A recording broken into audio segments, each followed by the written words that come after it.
This is the thing. It's the welfare Zaku.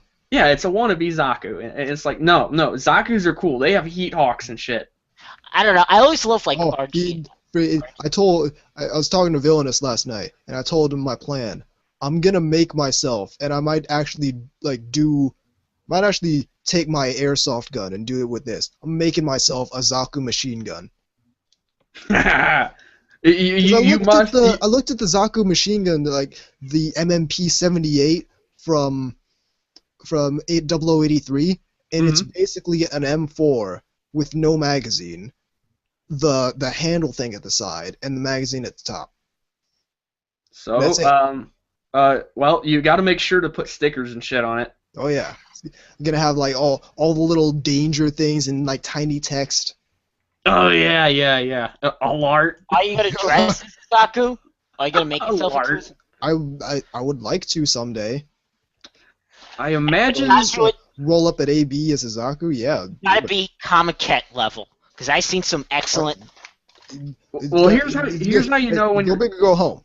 I come from the school of go big or go home. Here's how you know you've reached comic market level. I've seen cosplayers dressed up as a Gilda Laz. There you go.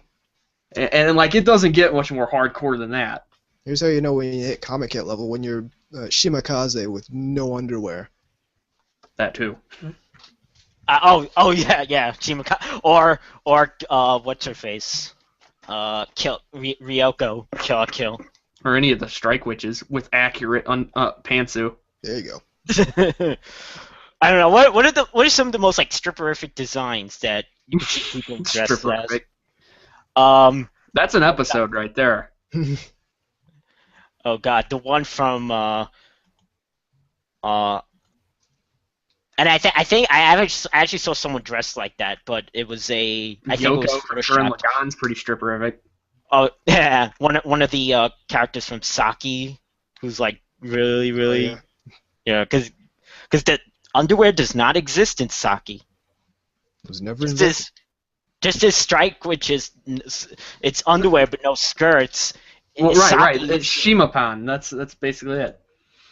And it's the other way around. It's like okay, we can't have we can't have panty shots. We're gonna get as close as possible. Yeah, it's just really short skirts, and that's it. And of course, gratuitous camera angles. Naturally. Yeah, although I think I'm trying to come up with a phrase for that, but beyond that, it's like a low. The male gaze. No, God, no. It's the male gaze. I'm pretty sure there is actually a phrase for that. I just forget. It's like an acute fucking I don't know if that's right either. Because it is. It's kind of like an acute. It's like a sharp, like low hovering kind of thing where it's like at knee level. Worm's eye view? No. At this point, I just have no idea what you're talking about at all. It's basically where you can see up a skirt at any given time, no matter where you're at. Oh, there you go. That's what I'm saying. It's like a knee level kind of hover shot. I don't know. Yeah, we'll call it a twat shot. There you go. Wait, you're breaking up, kind of. You're turning into a robot. Am I? Or who? No, K-Gods was. Everything's coming on fine on my end. Yeah, I'm not. If that's happening, I don't know. That's what matters. Now you're good. All right, I'll be right back, and then we'll get started. Roger that. Okay. All right. Okay, I got that up. there's an account called Cocaine So White. There we go. Yeah. Well, come on, we all know that's Rick James. I just like Wu-Tang Financial. Yeah, that's a funny account. I agree. I've seen some posts from that. Wu-Tang Financial. I can't believe someone actually started a Twitter account, Wu-Tang Financial. I can, because I'm looking at one, Cocaine So White. Cocaine So White, it tweets relationship goals. There we go. It's, this has got to be related to Rick James somehow. It's probably got Unity written in it. Charlie Murphy.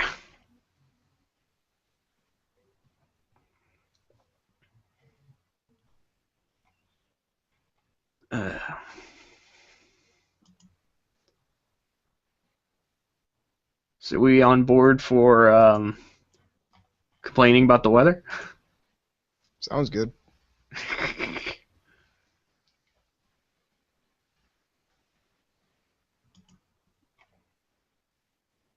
Oh, did you ever post the old episode? What, the last one? Yeah, I don't. Yeah, I did. I never saw it. Huh. I did. It's up there. Go look. I mean, on Questions. We have the internet. you usually do it with SLC, don't you? It's on SLC, but I have specifically the podcast post hidden just so the main page here there isn't inundated with podcast posts. But if you look at the left sidebar, you can see we got the feed for the NTR Radio podcast. No. I meant on Twitter. On Twitter? Oh yeah, I usually do it with SLC. I didn't post it on Twitter because I posted it at like 1 in the morning. Hmm. When there's like no one on. Apparently, San Francisco disagrees. Well, Something in the water there. Okay.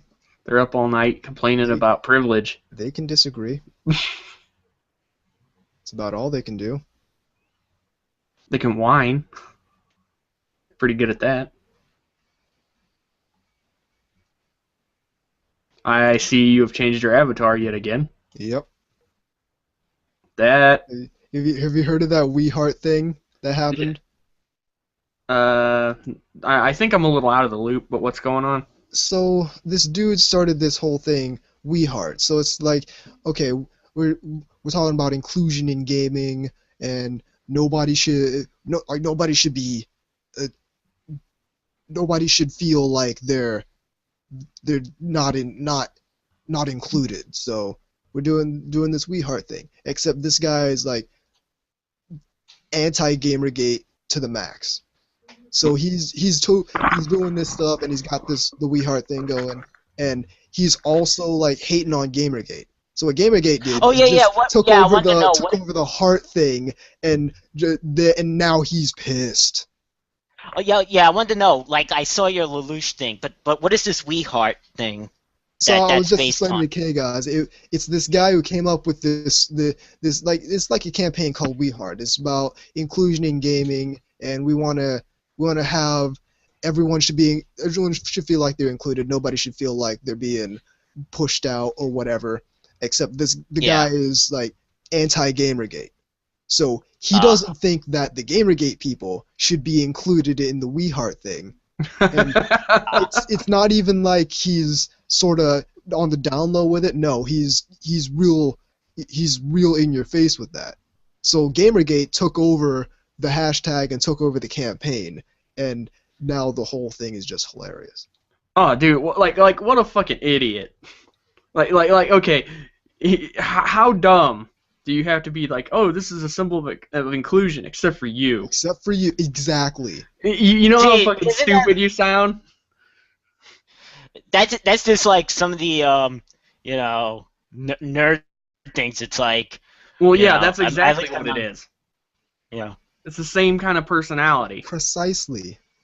And that's why it's funny, because they're completely unaware of how dumb that sounds and looks. Yeah. Oh, did any of you hear about this music video thing that came out called Me, Me, Me? Yeah, I actually like it very. I just saw it too. Okay, yeah, and here's the other thing. That's by Studio Kihara, by the way. Yep. Here's the other thing. Yeah, to me, it's just funny to see social justice white males hell-bent on trying to tell other white males what to do. I mean, I love the fact that they don't see the irony in that. Like you know, they're all about, you know, about progressivism and like all that kind of shit. But no, not if you don't adhere to what we think. Exactly. So basically, it's what white males have been doing for centuries. Yeah, exactly. That's the fucking funny thing. It's like you do realize your mentality's the same one that caused the shit you're talking about, right? Yeah. Still no Amagi this week. Fucking idiots. Um, Other great. We'll call that. Another funny thing I saw earlier. Postmodern art. YouTube? Yeah. Are we on YouTube? Yeah, we're on. Cool. Postmodern art, also known as anything you can convince someone has meaning. There you go. This ought to be good. Watch Work of Art, a reality show of self-absorbed morons. Wow. That's pretty accurate, probably. I don't know. I'm not going to watch anything like that. Remember, I had to go to school with some of those people, so. My condolences. Sorry. Yeah. And my course Genuinely, was, I'm sorry. And my major was cartooning/illustration, so it wasn't. Imagine if I took one of the fine arts or something. I kind of had to deal with those people because in the beginning, it's like when they make you do stuff that's not part of your major, but you have to do it. Oh, you mean like math and English? I did. I didn't have that. I did have a medieval history. You didn't have to take math or English? No, because the year before I was in 1 year. I was in a community college for 1 year, which fixed because I was trying to. It's probably the way to do it, actually. Well, the reason was because I needed to boost my grade to get into said school, and that's how. Yeah. I see. All right. Everyone ready? Yeah. Yeah. Shoot. Which that school wasn't all that great either. That was a piece of shit school. I'm sure they'll be glad to hear about that live. Also, it was very. Oh yeah. Well, I'm not gonna say their name. Also, it was very. I know you hate the term Anubis, but it's the only way to get across what I'm talking about. Reverse racism. That is not a real. I know that's kind of. I know that's a real concept. Okay, just regular racism against white people. Thank you. Okay, that's. Were you under siege from Italians, other Italians, who thought they weren't? Actually, it was very. I don't want to sound. Okay, we'll just skip this whole thing. Yeah. All right, I let's just say we got other shit to do. I was one of the few white people in the school. There we go. Okay, in 3, 2, 1. Welcome to NTR Radio. I'm Tom Enforcer Anubis. I'm K-Gods. And everyone's favorite lovable Moe pig, VZ Mark II. Yeah. I think we can all come to a consensus. It's fucking cold. Yep. Yeah. Winter. Old man winter. Enjoy it, because being too cold is better than being too hot. I have to concur with that. I think Dr. Evil said it best. It's freaking cold here. Well, all right, so I have to say what I've been doing, and then you guys. Alrighty, shoot. All right, because mine will be all right. Well, first off, I got some good shit in the mail. I got 3 shows on, actually 5, because 2 of them were from for Otaku CDX reviews. And those 2 shows are, and you kind of know that, yep, VZ's the only one that would take these. Oni-Eye, which is, the... Isn't that the noodle one? That's the incest show. Which one? Yeah, but isn't it the one that has noodly looking characters?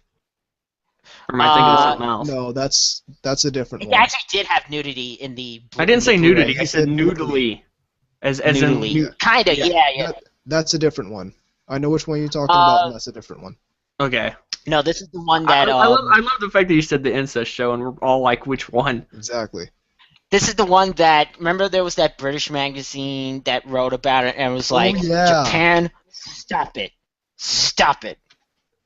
Oh, and that the seiyuu is also that the seiyuu for the main girl was 14 years old at the time. Oh yeah.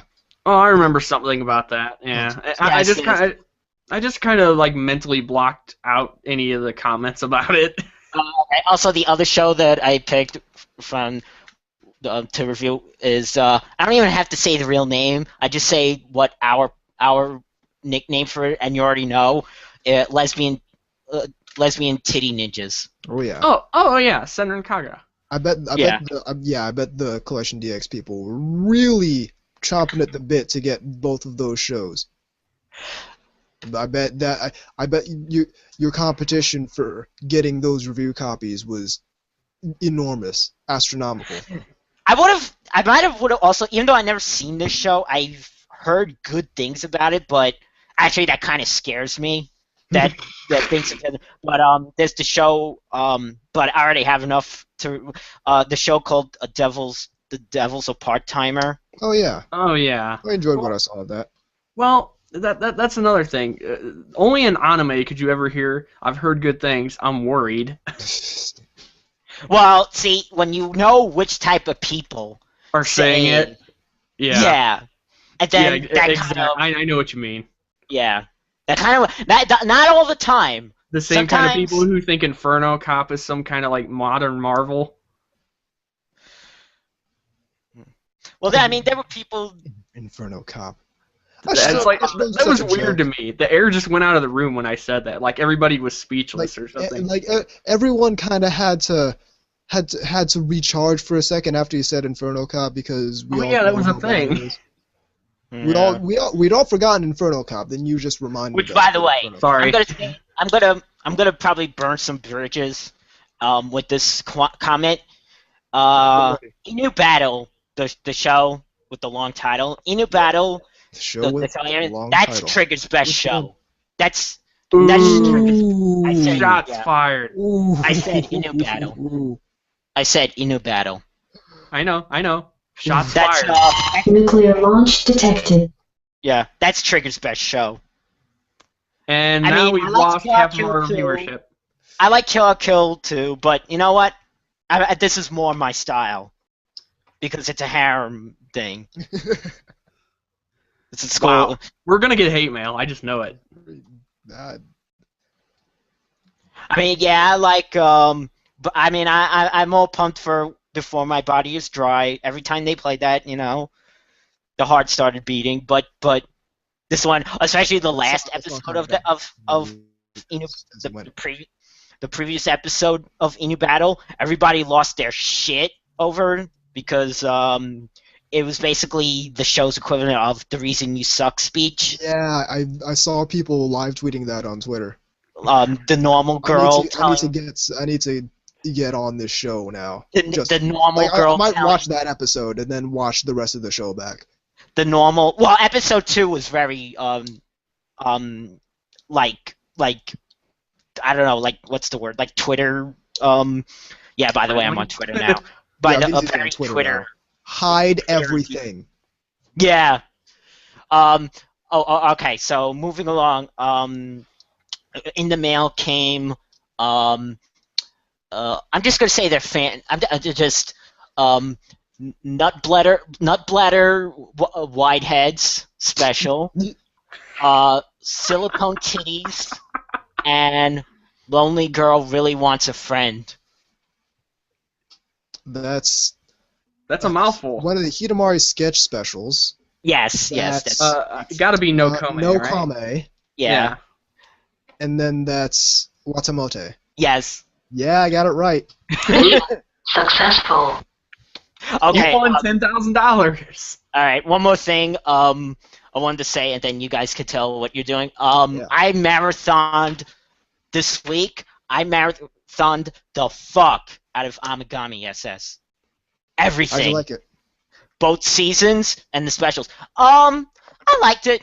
I still like of the three shows, Kimi Kiss, Amagami, and Photokano, because they're all spiritual successors of each other. Right. Photokano is my favorite.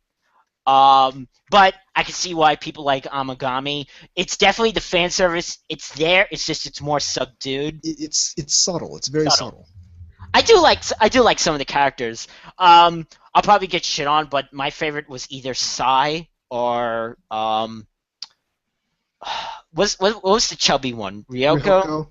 Yeah. Ryoko's amazing. Yeah.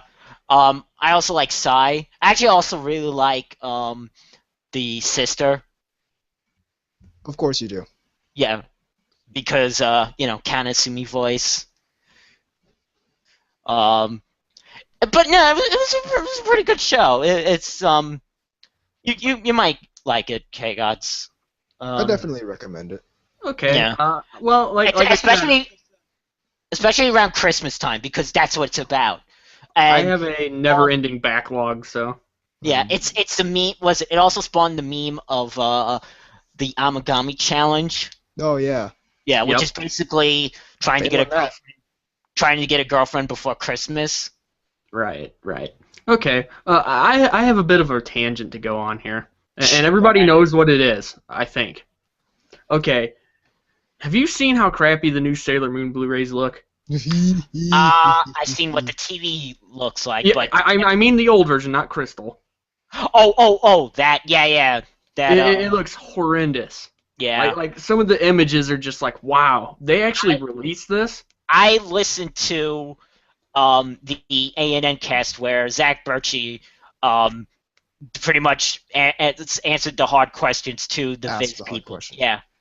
And they were saying, and some of their comments were really cringe-inducing, like, oh, where was it? Video encoders on steroids. That was an actual... Wait, what? Something like that. Yeah. No. What the fuck did they even mean by that? Yeah, what does that even mean? Because they wanted to know, do you think this is a good product? And they think that it turned out, the best that they could do, which is bullshit. Well, Yeah, no. okay, maybe that's the best you can do. And the best I can do is to not buy it. Yeah, if that's the best you can do, then one, I'm not going to buy your product. Two, maybe this industry isn't for you. Well, you know what? Come on, Viz. I'm going to say this. Just don't, well, first off, Viz isn't really known as an anime releaser. They're more of a manga. They've always been more... I understand that. Certainly. But there's no excuse for this because There's this was a guaranteed sell. Oh, I know. Sailor Moon. Yeah. That show that you like, Gargantua, Yeah. is that... They released that too, and I heard that wasn't done that well either. Yeah, I've heard their releases are just really poorly encoded Yeah. in general. So yeah. them saying they're encoders on steroids or some stupid shit like that, just like is laughable. Encoders on crack. Or Yeah. People that encoders on Jenkin. encoders on Braille. Encoders on Crocodile. There you go. Yeah. Well, I was gonna finish this scene, but I lost fingers. I just have part of my arm missing. You know? Yeah. Well, yeah. See, I was waiting for this for a long time, and when it did get picked up again, I was like, oh yay, because So many people were wanting this. The comment section for AN was like blew up immediately for that. And I bet it did. Oh, absolutely. Well, the thing is you never forget your first love, so and that's the case with this as well. It was genuinely what made me an anime fan. Before that, I had seen things like our hatchet jobs we had given various shows, and you could say we gave one to that too pretty badly. But even so, you could still tell it was different. I really wonder how much this is gonna hamstring Viz. I wonder what this is gonna do for Viz's business. I can't see it doing anything good. We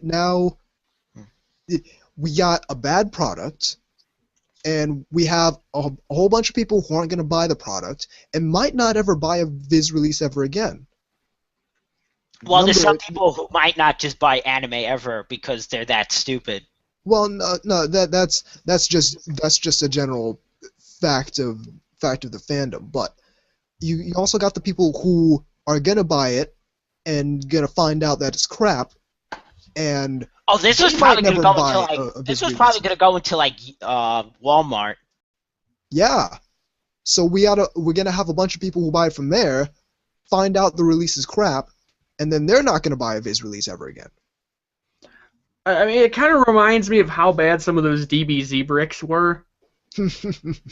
Well, that was just Funimation. If you know what I'm talking about. In that case... That was just Funimation being retarded and to retarded people because it's like... political correctness. We do not have it. We have to have the wide screen because that's the only way to do... 16:9, even though the show was not made for that. But, you can't have the edges off. You have to have the film. See, that's why. Okay, I'm gonna say something out there. If you really like the show, and normally I really wouldn't care at this point, but if you really like Dragon Ball Z, you want those yellow boxes. Yeah. The one that's called the Dragon Box. Dragon Box. Yes, that's what you want. That's literally the Japanese release, just done by Funimation. It's actually good. At least to me. But I'm the guy who would rather have the black bars on the side than see something look like shit. And also, a little grain for an old show is fine. Yeah. Some people have unrealistic expectations. That's an American thing. That's because we like to present old animation as being as crisp and clean as modern and you know what? Not old animation is all like that. Because I've seen comparison of for like Disney stuff in comparison to like our releases and compared to like Japanese releases of Disney stuff or our foreign releases of Disney stuff, and ours are like over processed because we can't have any those crisp lines. Yeah. I mean, I'm not that guy, so I really don't care about that. I just want to watch the anime. Thank you. I mean, I would much rather have a little bit of grain or something on it than it look fucking stupid. It's like it sure, it has a little bit of grain, but I know it's from 1985. Yeah, exactly. I'm having a bad like Back to the Future moment now that you said that. I just picked a year, to be perfectly honest. 1985. Yeah, that's ironic because last night I dreamt that I went back in time in an elevator time machine, mind you. Wait. So like, would it be like the Wonkavator? I don't know. Like where it goes sideways and shit and diagonally? No, up and down. Aw, that's boring. I don't know. But it was anyway, I went back in time to 1984. There we go. And my plan was... Real 1984 or Orwell 1984? To get, you know... You said back in time. To get Transformer toys or robot toys and then bring them back so that way when they're like minty when they're minty new. Fresh. Yeah. I mean, we're talking Mentos here. And that way, you have fresh mint toys to sell back. To scalp, you mean? If I was I think that was my plan. If I was a man of lesser principles, I would use the time machine of the Time Enforcement Organization to go back in time, buy figures then when inflation hasn't gone up to levels now, and buy a bunch of figures then come back in time and sell them. You know another thing you could do? You could take out a loan and buy every copy of Earthbound. There we go. Yeah. I could make enough money to start my own country. I'm an evil motherfucker. I know it. Just to let the viewers know, I actually do still have that cart. Oh, there you go. I got it, and I bought it when it was brand new, and it came with the guide in the ridiculously oversized box. The bad, and the guy that had the really stinky fucking scratch and sniffs. That has to be the only game that ever did that, right? that can't had think of scratch and any sniff others. stickers. Oh man, yeah. Okay, but beyond that, I need to catch up on Amagi Brilliant Park. I kind of fell behind. I just Well, watched episode 7 before we started the recording. previous one, episode 8, still hasn't been subbed. Yeah. Well, like I said, I need to catch up. A couple things have kind of come up that kind of what's the word I want to use here? Not prevented me. yeah, obstructed my normal behavior. I guess that would be a decent word. So I also was about to play some video games, but then I just didn't feel like it. So actually, I played a little bit this week. I played just Revenge of Shinobi and Shinobi 3. Shinobi 3 is a fantastic game. Right, I remember the ads I used to see for it in old video game magazines. Yeah, one of the best for the Genesis. Still, they're both tough games because. Okay, let me put this out there. Are there any games with ninjas that aren't difficult? I mean, really, think about that for a minute. You got the Ninja Gaiden games, both the old ones and the Xbox ones. Let's see here. Obviously, you got Shinobi, I guess, and you got, I guess, technically the original Teenage Mutant Ninja Turtles would count. I mean, they are ninjas. Oh yeah, it's terrible. I hated it ever since I got to the damn level for the first time. It's like, you know what? Fuck this game. Yeah, I can't think of any ninja games that aren't tough. That aren't really obnoxiously difficult. That's not to say I can't beat any of them. It's just, you know, it's just how much do you want your hair, you know? Is that the level where you're swimming and the electric seaweed? Yes.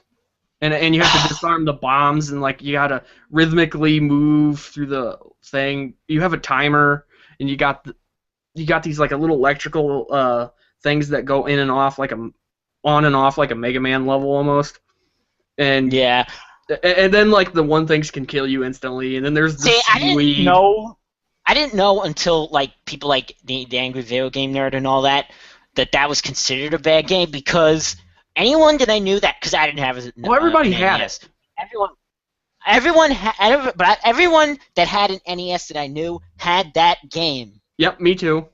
Everyone I knew as well, but nobody liked it. They always got pissed, especially if they played the arcade games first. Well, that was what the year after they came out with 2, which was really the arcade. Which was just the port of the arcade game, yeah.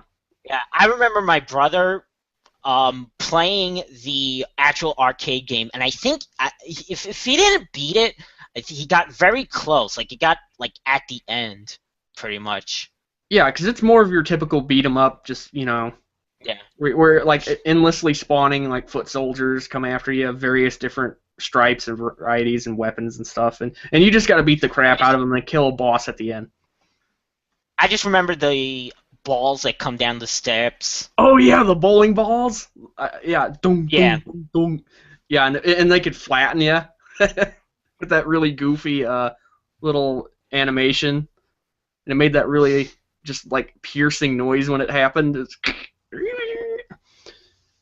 you also had what the hell? You could pick between all 4 of the turtles, and they all kind of fought a little differently because they had obviously their signature weapons. But the beat 'em up game I remember most from my childhood, that's an arcade game like that, is the Simpsons game,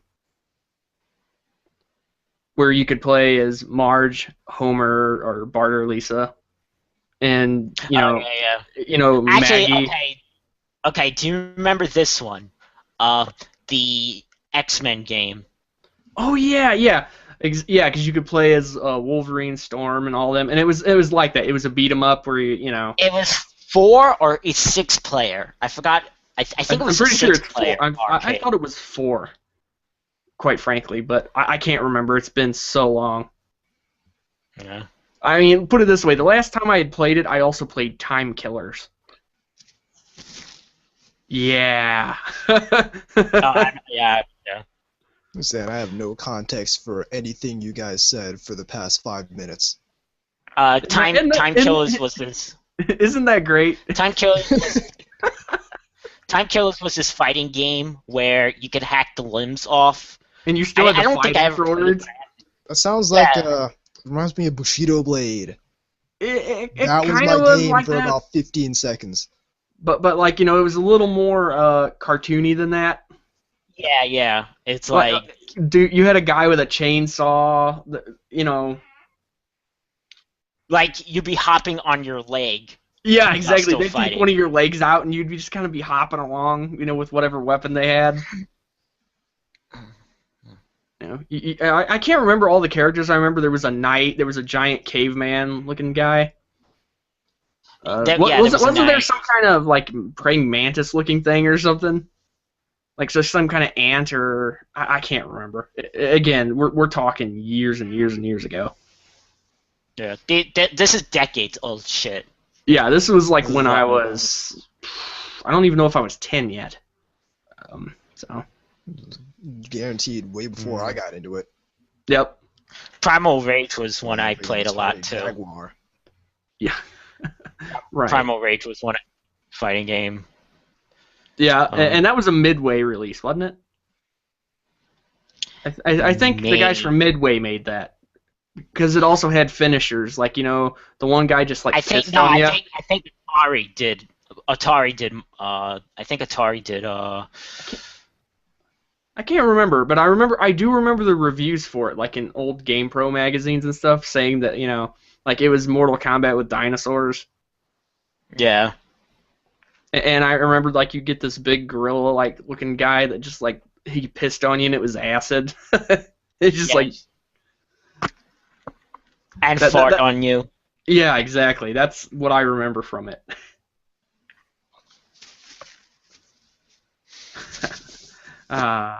Anyway, so I've been having a good couple weeks. That's nice. I'm caught up on Amagi. I'm caught up on Gundam Build Fighters Try. Everyone needs better mobile suits. Everyone. Across the board.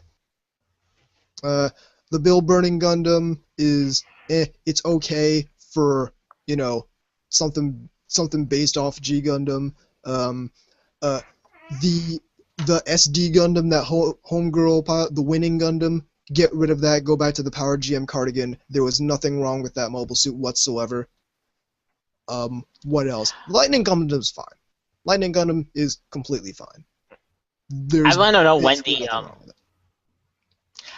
when the bear guy F is gonna show. There's bear guy with the no reason for it. I mean, guy with the little bear guy on the back. I mean, I like Try, but I mean, I like Try, but it's not quite as. It doesn't pump me up quite as much as its predecessor did. It really doesn't. I agree. Yonko's the best character, but she needs a better mobile suit. I like her mobile suit. I like that. How are you gonna take in our Jaja a perfectly good mobile suit? Perfectly good.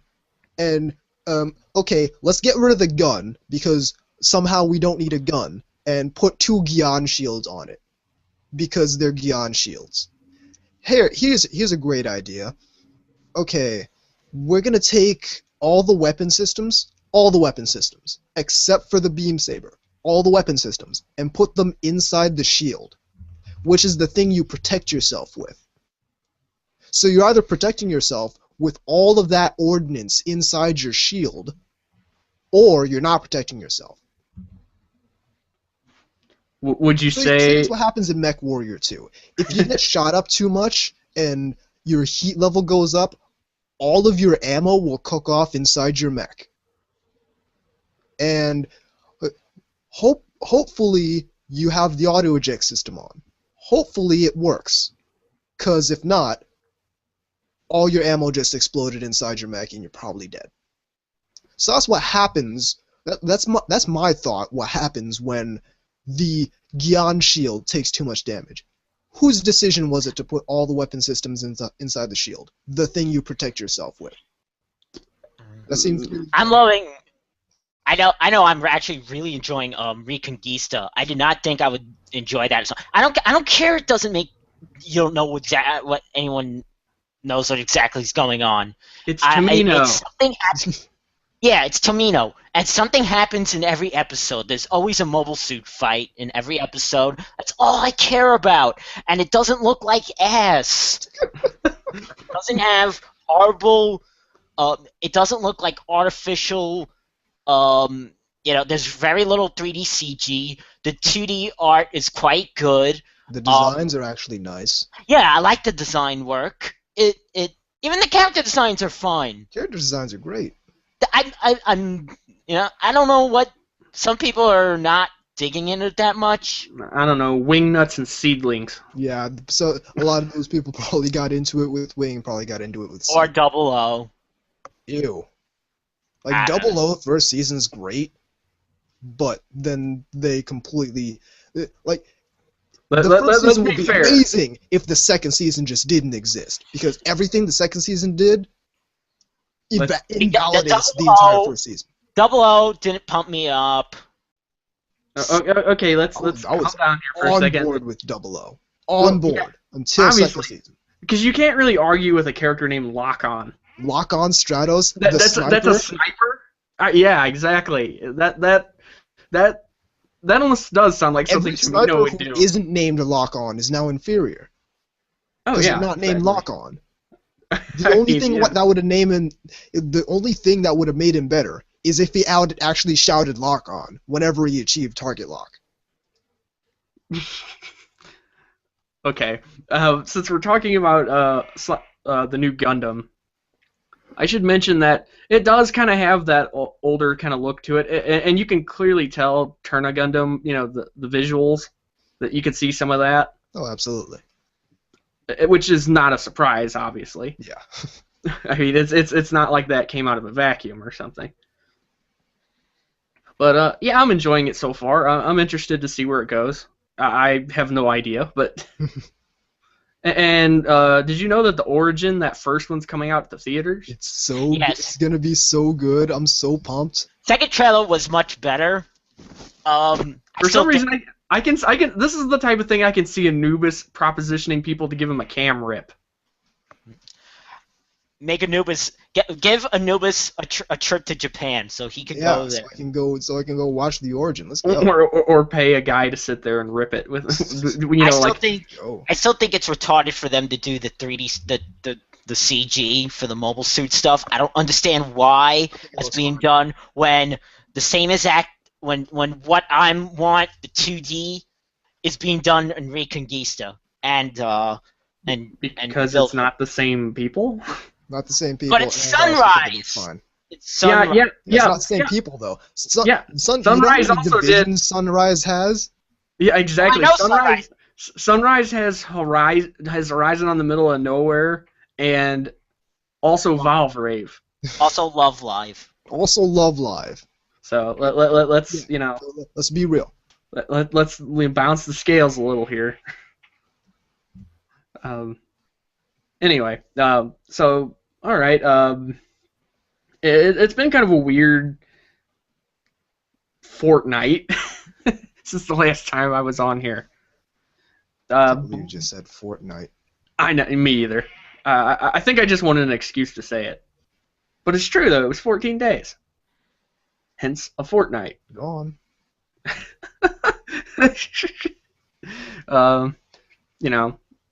It's just been really odd. Across the board with everything. Personal life, video games. I'm not going to really elaborate on that. I would prefer not to. There are reasons. And I think somebody just instant messaged me. Joining on Twitter, which pretty much is giving the Western fan base, tearing a Western fan base a new A. I'm giving this. What is it? How did the quote go? I'm listening. What is it? This fandom deserves a bigger class of otaku, and I'm gonna give it to them. whether they like it or not. Yeah. Heath Ledger is not amused. On that note, however, that's the break. Keep right here on NTR Radio. All right. I will be right back. Roger that. So will I after I finally pick a music track.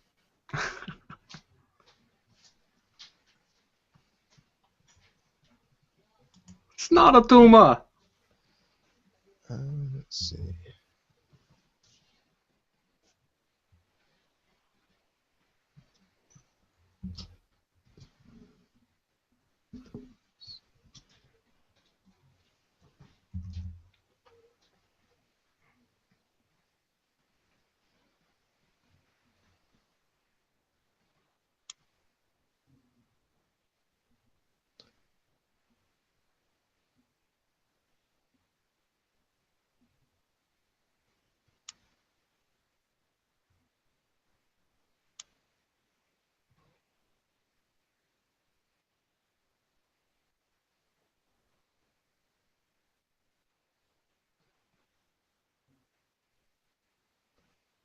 I'm sensing a disturbance in the DJ force.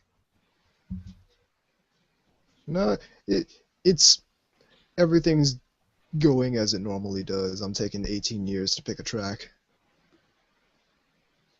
I would just say put it on shuffle, but then it might start playing noises. Yeah, we might get the drop-ins, or we might get like Which would kind of be funny, but an hour-long mix or something like that. you just have like 10 hours of the saxophone guy. Let's see.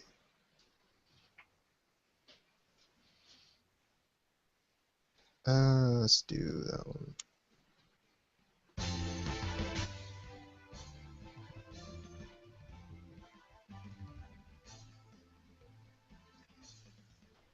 I'll be right back.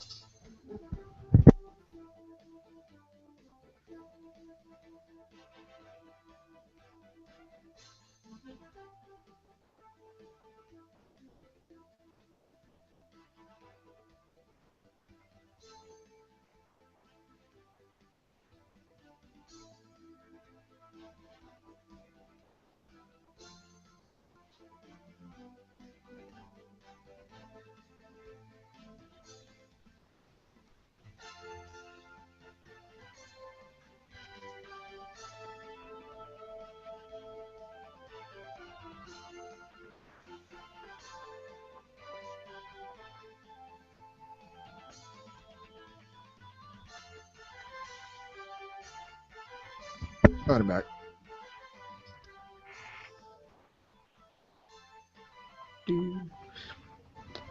Sounds very Arthurian. Makes you just like want to try to pull the sword from the stone. This is one of the tracks from Virtual on Mars. Because it was honestly reminding me like of an old like Shining Force game or something like that a little bit.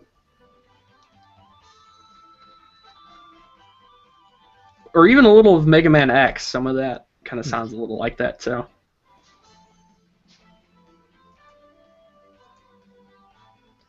Not so coincidentally, I like the music from Mega Man X.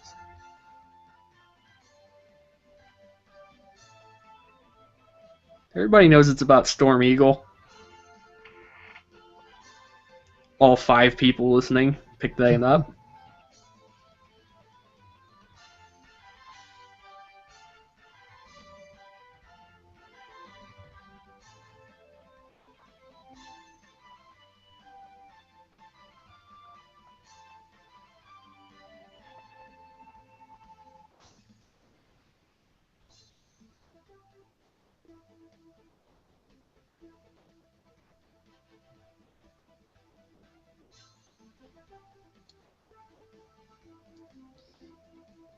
Yeah, the dude that this song is associated with is probably the most awesome character in that entire game.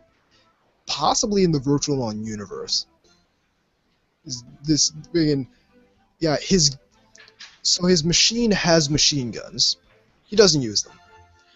He's got a pair of beam tongfa. and that's all he uses ever. His machine also wears a fedora. That's And still throws it as a special attack. that still puts it a step above the Methus, which just it's a mobile suit with a boner. I mean, Oh, the Methus. I know. I love how you know exactly what we're talking about as soon as. I don't know if that's funny or disturbing. Although it would be one of the first go-to mobile suits for Rika's mecha porn fantasies. There we go. Then again, I like to think Rika has good taste. Yeah, so it's like, well, maybe the Sasabi will grow one, you know? It'll go Futa. Actually, doesn't the Nightingale have one? It kind of does. I'm having a blank here, but I'll take your word for it right now. It kind of. It's one of those it's in the novel version of. Right, I figured that. It's basically the novel version of the Sasabi. Let's take the Sazabi and put massive shoulder binders on it. Yeah, it just got a new model. Verniers. Yeah, it just got a new model, by the way. Yeah, Which we're seeking that out. Yeah, the Reborn 100 line. Do you need Quaker State when you have that problem? Which is basically what is it? It's basically like it's high grade, but in 1/100 scale. It's high grade. It's high grade construction, but 1/100. Yeah. All right, ready on second segment. Sure. Yep. In 3, 2, 1. Welcome back to NTR Radio. So for this episode, the topic is Yuri. And that was my idea because I thought we did a show about Yuri, but we actually didn't. Yeah, I was gonna say I don't think we did. No, I don't believe so. If someone wants to, like, you know, a diehard fan wants to correct that and just like you fucks forgot, you know. Yeah. Go ahead and do that. But that's what we had in mind. So, you know, for those who don't know, it's slang. Yeah, for those who don't know. It's all slang. Yeah. It's lily, right? Yeah. Which, of course, is, you know... The flower, but it means... but it's slang for lesbians. Yeah. And I said it before. Lesbian titty ninjas. There we go. Yeah, speaking of Sailor Moon earlier, see, it's all coming back. We planned that. And Monica. But that's a little more. I shouldn't say subtle. It's about as subtle as being hit with a brick. Well, that's the thing. There's some that are more subtle, and there's some that outright.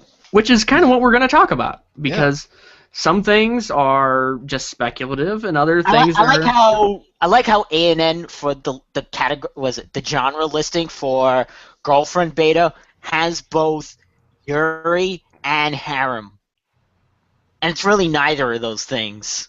Well, the thing with Yuri is, I mean, well, to quote Cyndi Lauper, you know, girls just want to have fun. Yeah. I can't believe I just referenced that. And also the song She Bop is about female masturbation. There we go. I did not know that before. But we do not have a drop-in for that one, folks. Yes, you do. You have Sugoi. Oh, yeah, we do. Sugoi! Yeah, okay. Thank you. So this kind of runs the gamut, really. There's the stuff that's just purely speculative, which like Katamari Sketch. Yep. You know, and then there's the stuff that's you know, which by the way, that actually is canon, like, you know, Sailor Uranus and Sailor Neptune. Unless you believe your favorite show. The dub, which they were made into be cousins, which actually makes it even weirder. Your favorite show of recent, your favorite Yuri show of recent, Sakura Trick. Oh yeah, He doesn't that's way out there with it. Yeah, that like I said, that's not subtle. That's like being hit with a howitzer. Yeah. That's not subtle at all. I was also one of my favorite Yuri things, like ever, Well, actually, it's just one of the best genre blending things ever. Ixer 1. Oh yeah. Yep. That is literally almost everything that I want in anime taken, and every little trope and genre taken and put in Blender, and it's amazing how it all works. All different things. You want Yuri? It's got that. You want schoolgirls? It's got that. You want mecha? It's got that. Want horror? It's got that. And tentacles? It's got that. It's got. You want androids? It's got that.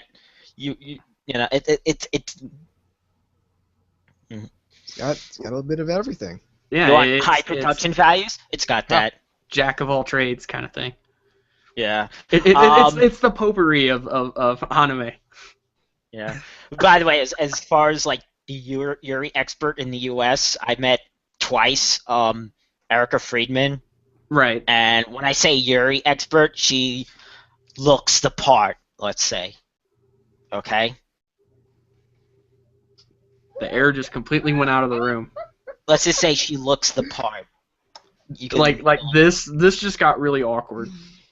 You could fill in the blank. But no, I met her twice. I even kind of you know what show they should license? Yuri's show, Can of Memo. I was like, but they were a little too young. and as opposed to Soccer Trick. Well, Soccer Trick did get licensed. I know. But that's my point. But Can of Memo is one of my favorite Yuri things, and there is a canon Yuri couple in that show. Like they kissed the first episode. And that's the other thing. What's canon and what's not? Yeah.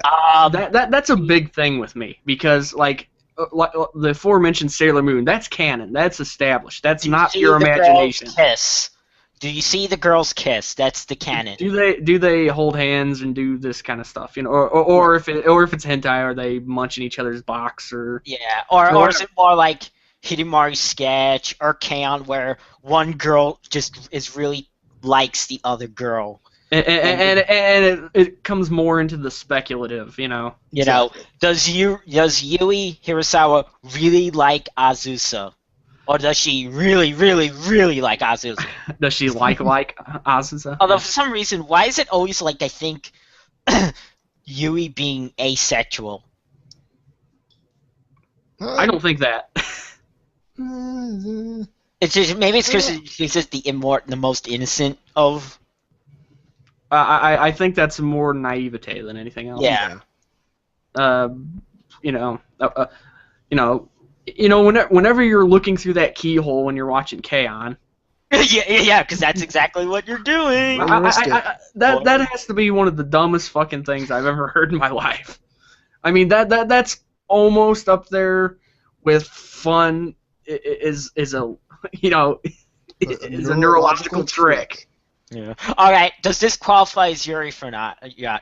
When the one girl grabs the other girl's boobs. No, girls do that all the time. I was gonna say nah. I wouldn't classify that unless you're talking about strike witches. Yeah, I was just thinking because that's not subtle either. No. Because no, but that I'm not sure because they don't kiss each other. No, but come on now. Not really, but at least if nothing else, at least Yoshika and Lynette are one. I guarantee it. Or that's the vibe I get from it. I don't know. See, I got the most vibe. Well, her, but I also got the most vibe from, Ayla and Sanya. Yeah. Yeah, that's another really very kind of. It's Ayla and Sanya. It's Yoshika and Lynette. Also, Perrine and. Yeah. Well, that one's a love triangle. It's Perrine, the Major, and Amina. Yeah, that's correct. Also, well, now see we got something going here. Now we also have Yoshika and Lynette. Shirley? I said that. That's the first thing I said. Yeah. Oh no, yeah, all right. Because I was thinking of sure. Like because she was asleep and we were dreaming we were flying. Yeah, you were. No, but you know how she always grab. She was she wants to grab her chest. It's certainly. Yeah. But girls don't. Guys, I rest assured, girls don't do this in real life. Yeah, they do. I've known some who do. Yeah. That's one of my favorite anime tropes is the whole breast envy thing. Oh yeah, like when you got like A flat-chested girl. someone like Luis from like Zero no Tsukaima or whatever, and they see somebody that's like stacked like pancakes, and they're just kind of looking at them with this like kind of envious, like rubbing their hands together look, Which I love. I love that they threw that in the Idolmaster movie with Chihaya, because they did it once in the series, and it was like they threw that in the movie too. Where she like they were doing a bath and she accidentally bumps into one of the bustier characters, and then she does like this whole like this whole like, because for those who don't know, Chihaya is like the most flat-chested character in the series. So yeah, Yuri is kind of interesting. A lot of it actually that I see actually is not canon. It's just fan fiction and fanboying in some sense. But well, you mentioned hentai before, and cream lemon. A lot of the cream lemon is actually quite Yuri. Right, and there's a couple of choice things from even more modern stuff. Like if you ever saw Front Innocent, and you should have. Oh yeah. Oh yeah. There's a great scene in there, but still waiting for that second episode. Yeah. Still waiting. Come on, Satoshi. Cubie the Third said, I should add that Yuri expert poo-pooed Sakura trick for being male gazy. Yes. If that's the so Sakura trick is male gaze. All right. I hate to spoil everyone's fun there, but pretty sure that show actually was aimed mostly at guys anyway. Oh, imagine that. That's another thing. What Yuri shows qualified for male fans or for it's female, and I think it's both. It's both. People can correct me if I'm incorrect on this, but I would wager that it's more split down the middle than yaoi is. Oh yeah, a lot of yaoi I would think so. Is catered towards women, as far as I understand about yaoi. Women in Chagan.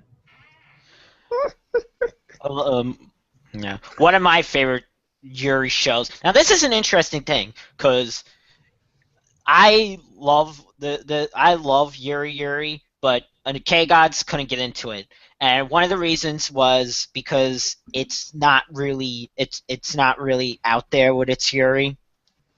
Yeah, I will go out there and put I like it when it's very flamboyant about it. But see, some of the characters actually are quite like Chitose, which is the Aki Toisaki one. She's just really, whenever she takes off her glasses and sees the two girls together, she always gets a nosebleed. Right. And my other favorite is the duo of Sakurako, which is the Emery Kato character, and Himawari, which is the busty character, and Sakurako is totally, utterly, like, flat-chested and pissed off, like, anytime Himawari's on screen, and always talks about her chest, and she's always grabbing said chest in a, like, but not in a loving way, in a, like, annoyed way. That just sounds so terrible. But it's one of those, that's the thing, they're both tsundere for each other. They hate each other, but they love each other. And there was a great scene in the second season where there was a flashback when they were little kids. I swore I thought you were going to say they were frolicking. And they were like, in the scene, like the two were hugging each other when they were kids, and then it transitions. And which, by the way, I love how in the background the TV changes to reflect the time change. And the original was like an old CR TV. Yeah, CRT monitor. And then when it goes back to now, it was like a modern flat screen. And in the modern, first they were hugging each other, but then when it transitions to now, they were both like fighting each other. Right. So okay. again, it really depends on what you're looking for. Not Sakura Trick. Senran Kagura is definitely a male Yuri. Oh, Yeah. yeah. Clearly. No question. There's no guesswork about that. No, like if you can't tell that right off the bat, I don't know, man. You might. I think Himawari's sketch is for both, by the way. Yeah, like I said, it really depends. Some things, such as that, Senran and Kagura, are very, very, very obviously aimed at guys. Yeah.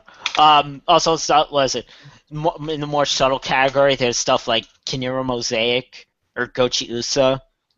Yeah, and I like to think that some of your stuff that here's what I've noticed: the stuff that's more blatant is usually the stuff that guys gravitate toward. Yeah. And I think that's probably natural, I guess, maybe. Yeah, I don't think that's a coincidence. I could be wrong. I think the things that are more speculative or more kind of ambiguous, More definitely subtle about it. Yeah. Yeah, subtlety.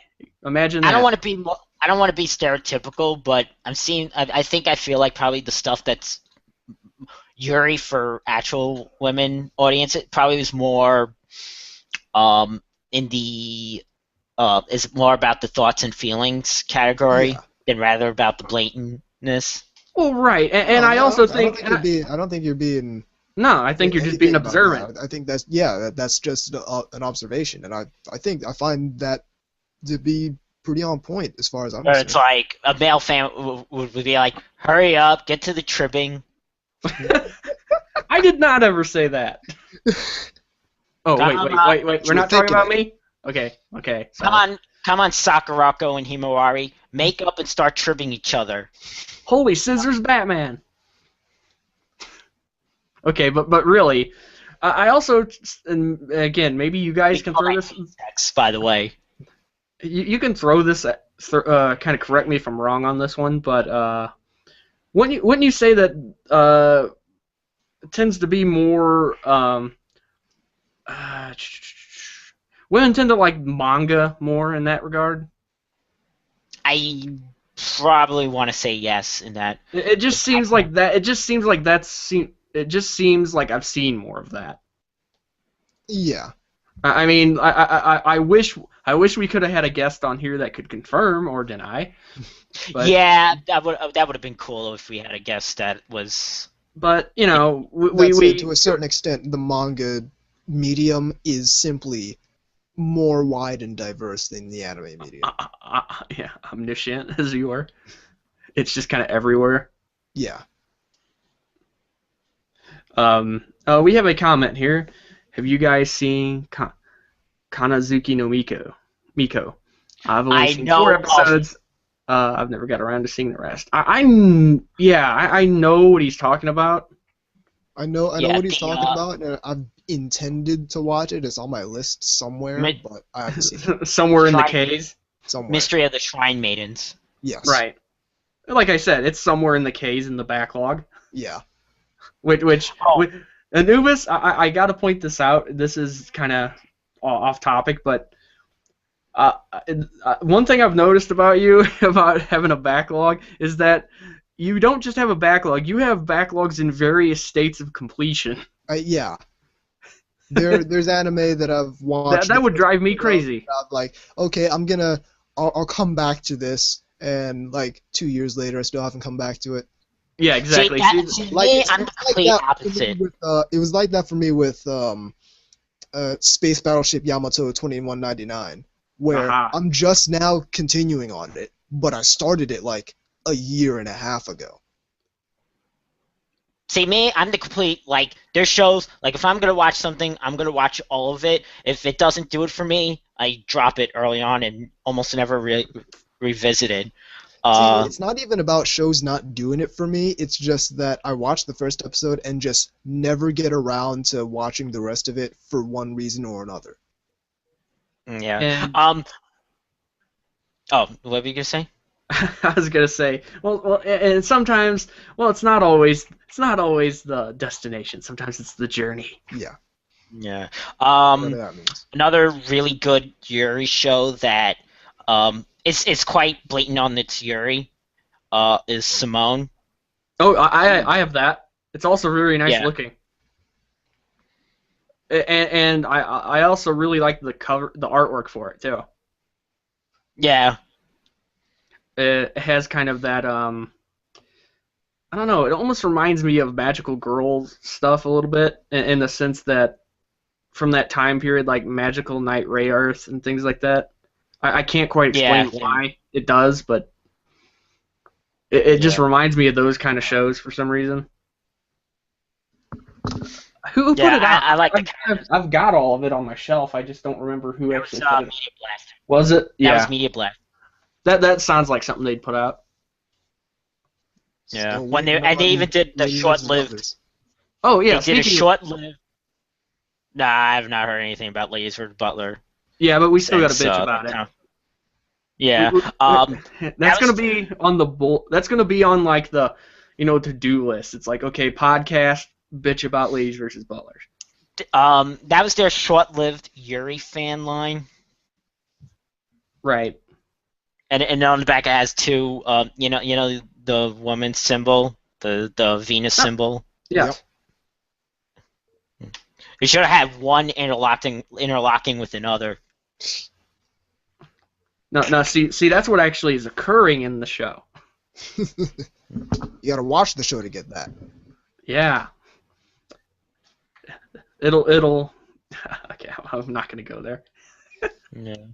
But going back to some shows, there's a lot of speculation about things that aren't really canon per se.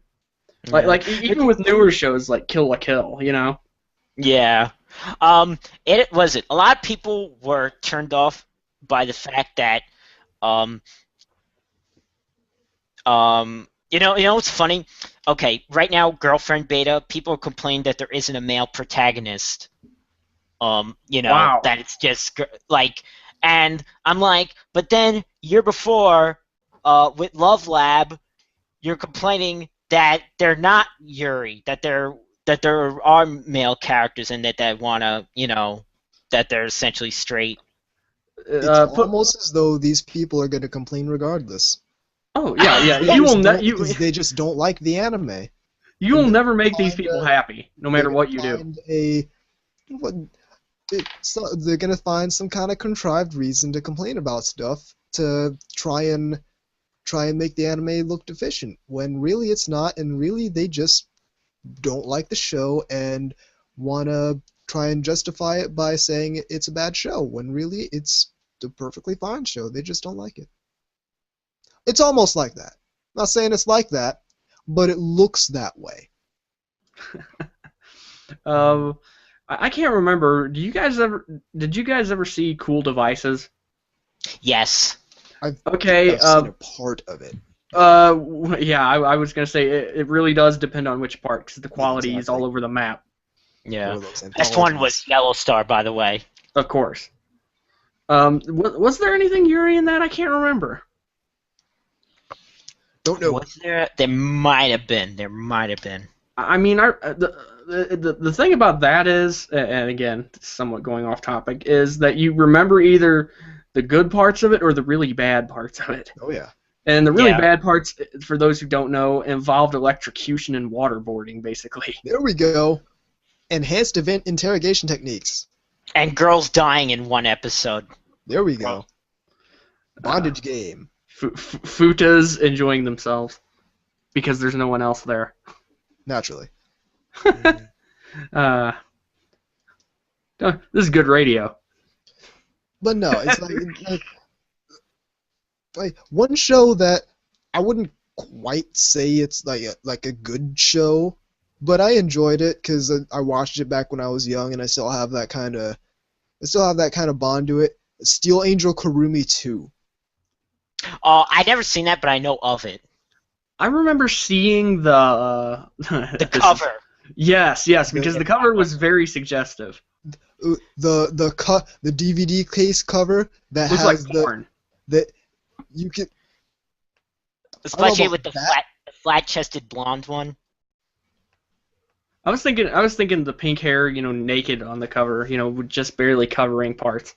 What I'm saying well, is that too. But 'cause imagine I seeing have the first volume of the DVD right here, and what you can do is it has so it's got the outer cover, and it has this little clear transparency thing where you can slip it inside, and it's clothes. So you can change the clothes of the girls on the cover. Huh, that's different. Yeah. We need that technology back. It's lost technology. Well, not only that, but that reminds me when they actually even bothered trying to do things like that. Yeah. I'll give you an example. The jiggle counter, and Yeah. things like that. Or how about the panties that came with Najika? Oh yeah. That was hilarious. Again. What? Next big panty shot show. Let's just include a pair of panties. Yeah. Speaking of mild Uriness. Yeah. Strike Witches should have come. Yeah. Strike Witches should have come with like actual panties. Yeah. Like Shimapan? Yeah, that slip onto the case. Like. Yeah, I think you just gave Anubis a marketing idea. Was it I didn't even think of that, but yeah, let's go. Case, NTR brand, and it says NTR Radio on them. Yeah. I know you're joking, but yeah, no, let's actually do this. Smack it with since we're talking about Najika, the thing that was great about that was that she, despite being very much a fan service, a panty shot show, the cover for her thing was like working at a perfume store thing, a perfume conglomerate or whatever. Yeah, well, that's her cover, right? Right. And it's like, but beyond that, she kind of goes into like the 007 thing. She wears a tux and all that shit. Yeah. And plus, there's a lot of sketchy, certainly Yuri-ish stuff going on in there. Now, something I bring up all the time that there's a few, and I would love to see more of it. There's a couple of characters, two of them voiced by Yuri Hori, but but I want to see more of lesbian lolicons. There's not just lolicons, but lesbian lolicons. There's Haruka from Kanamemo. There's the older sister from Yuri. Yeah, Benio. And Benio. Oh yeah, and that's the third one. Benio. Yeah. From Engaged to the Unidentified. Yeah, I verified. Yeah. I guess God. Yeah, as I say, there's not a lot of them, but they're always funny, and I don't know why they're not more often. Are they treated like as a joke? I would kind of probably guess that's what they're kind of going for in a lot of cases. At least it seems like, because you don't really see that very often. And when you do, it's always seemingly comedic in nature. Yeah. Well, it's maybe, but it's interesting that if it was a male character like that, they're usually hideously ugly. Oh yeah, yeah, definitely. Yeah, because you're not gonna get it with a female that looks Absolutely like. Not. Yeah. Well, if it's a male, yeah, it's usually like the fat guy in Papa Kiki, who calls the 14-year-old grandma, because that's too old for him. So. Yeah, I know what you're talking about. Like the basic kind of almost wears glasses that you can't see through. Flannel shirt. Yeah. That's exactly that character. That is that character. Messy hair and shit. That is that character to a T. Fat. Sometimes they're skinny, but usually fat. The flannel shirt. Yeah. Glasses you can't see through, a backpack on with poster rolls sticking out of it. Oh, yes. Always has a camera at any given opportunity. Always has a camera. And it's never a digital camera. It's always yeah,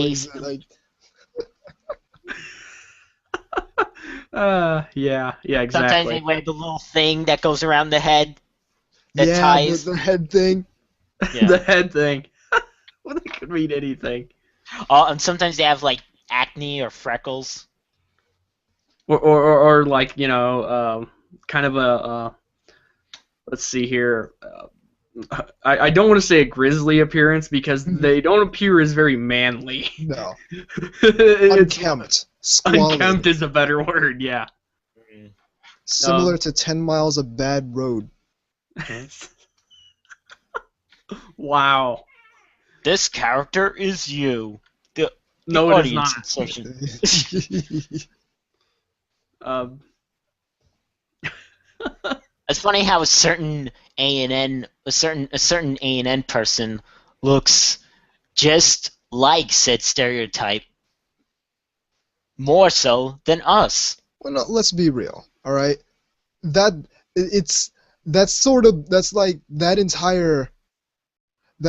archetype of character. It's supposed to be like saying, not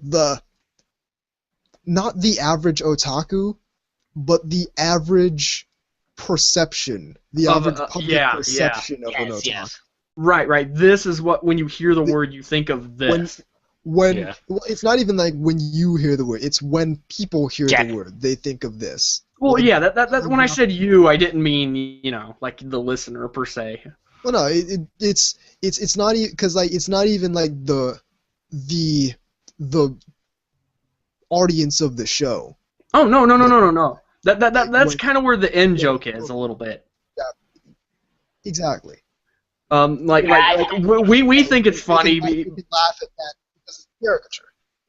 We think it's funny because it's like, wow, this is basically, a caricature, I mean, there are a few people like that, but, I mean, you can say that about any stereotype. Yeah. I mean, that's how they get that way, They don't just kind of pull out of nowhere. The closest female of that archetype that I would say would be Tomoko. Tomoko, And even then- or I forget her name, but one of the girls in Genshiken Second Generation. The fat one. Yes. Very, very descriptive. But yeah. And even then, it's sort of idealized. Right. Yeah. It really does. Sometimes you see it in adult works too, but most of the time it's not usually the large, the robust. Well, the only time it's going to be... It's usually actually the creepy, custodian or something. The only time you're going to see, these whole, Gym this is what teachers. otaku look like, and this is good. You are the absolute worst person, is stuff like Perfect Blue. Yeah, well, but the thing is the reality of it is it's really people like Kosuke from Genshin. Yeah. Yeah. They tried... If people, as a matter of fact, because I'm part of this Facebook group and there's a bunch of anime fans and gamers and all that, and we talk about stuff, and I just got done schooling a bunch of people about what otaku actually means. Also, And I'm saying if you wanna be real about otaku, Genshiken's the thing to watch. they tried... Mr. Yamakan tried to have his cake and eat it too by trying to do the cute idol thing and have these see you moe pigs. This is you. Oh, Yamakan. Saving Dear the Yama- anime industry one person at a time. Just stick with adaptations. Yeah, Stick with adaptations, dude. Mr. Was it Wake Up Girls Zoo? We call that damage control. I never saw such a blatant damage control, because it's like I can. I'm All so right, trying. I'm actually fine with the otaku. You're hideous, horrible people, but don't then flip flop and do oh look, each girl has an animal assigned to them, and and I enjoyed it more when they called that Puchimas. yeah. When it was Idolmaster. I was gonna say I enjoyed it more when it wasn't Yamakan in behind exactly. it. no. Come on, man. I don't know. Anybody that says I'm gonna save anime, it immediately just makes me roll my eyes. Yeah. It doesn't matter who it is either, because it just sounds really ridiculous. Save anime no less with Fractal. Fucked up. Not one of A1 Pictures' finest because I never actually seen that show, but I've seen pics, and yeah, it doesn't look. Because A1 Pictures, generally their stuff looks really good, but that was an A1. Yeah, I've kind of noticed that too from what little I've seen of them. That was an A1 and Orbit, which is Yamakon's studio, which is just like Kanagi. That was also an A1 and Orbit, but Kanagi looks fantastic, especially the second episode. Well, we all know that Yamakon only does anime to pay for his alcoholism. No, that would be Shimbo. No, I think he does it to actually eat. And possibly get haircuts. And also bitches, because I've seen that picture of him with all the Oh, bitches. yeah! that great picture. If you haven't seen that picture, definitely go look for it. I don't know if you'd be able to just find that like on Google Images, or you'd have to go to a Buru or something like that. But anyway, okay, what were we talking about again? Oh yeah, Going back to Yuri. Lesbian lolicons. Right. We need more of them. Yeah, because most of the time, actually, when you see that, it's usually that character lusting after a larger-chested person, like Lucchini. Yeah. Well, I mean, lesbian lolicon. Yeah, but I'm talking about like the other way around. Yeah, that's what I'm saying. Is normally you see younger. that though. No. In case of fucking Kana Memo, she blatantly says, I like girls from ages 7 to 15. There we go. Yeah. Yeah. When they raided her house, they found a plethora of U5 and U15 videos. For those who don't know what those are, That way. Actually, I'm don't sorry Google. I revealed that to you. Don't Google that. Yeah. Yeah, don't Google If you that. don't know what that is, keep it that way. Yeah, Don't Google that. Yeah, you'll end up on some kind of weird list somewhere. Some list. Anyway, going back to Yuri, Project Echo had some elements of it in there. Oh yeah. And of course, because it was originally going to be a part of Cream Lemon, so those elements were right.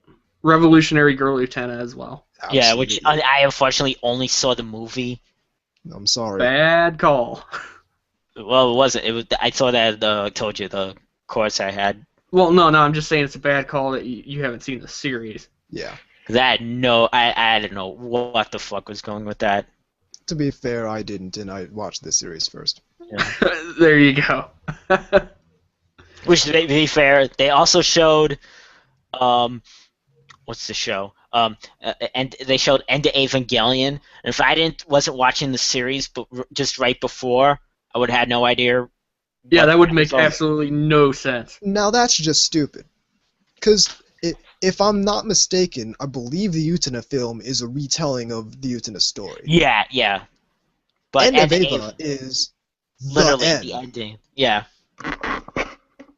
Yeah, it's like someone giving you the ending but not giving you the rest. Well, of the he was story. trying to explain. And then now I remember he was trying to explain what the story of Eva was like right before. Yeah, you can't fucking do that right before you watch the movie. People are still arguing about that. Haven't you ever been to Ava Geeks? Yeah, it's been almost 2 decades, and people are still back and forthing about End of Eva.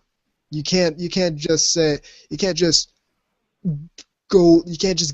like the Cliff crash notes. course. Yeah, the cliff notes of Evangelion. It doesn't work that way. End of Evangelion, or Evangelion for dummies. Yeah. I noticed that, we were talking about the more subtle versus the more overt Yuri. Yes. The Yeah. shows that are more overt with its Yuri do not sell that well. The shows, How well did Sakura Trick do? Because it's pretty overt. I don't think it did all that hot. Huh, okay, that actually is an interesting thing to look into, probably. But the stuff that's more subtle about it, where they could be friends, they could just be, whatever, that stuff tends to do much better, actually. For some reason. Everybody knows, Everybody knows all the girls from K-On! That's one of those. Huh? Are they? Are they not? Yeah. That's one of those it's non-canon for sure. No, absolutely. Yeah, but it leads. I think the reason people like the sort of like the Dojin, the Dojin fodder is what I. Yeah. Oh yeah, because it leaves so many window of opportunities, Yeah. just there. Which now I'm gonna be weird with this, and I've been actually liking when a fan service show doesn't show the nipples. And the reason is so that way I can, in my fan art, imagine them any way that I want.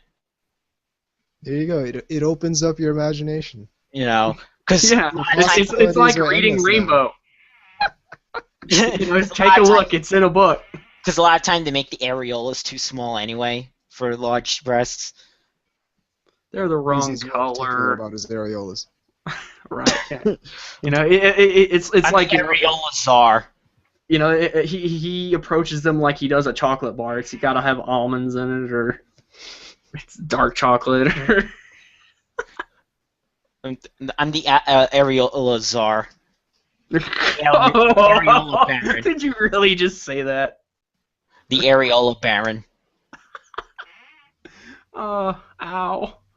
For those who aren't getting that, because like Anubis, they don't watch TV.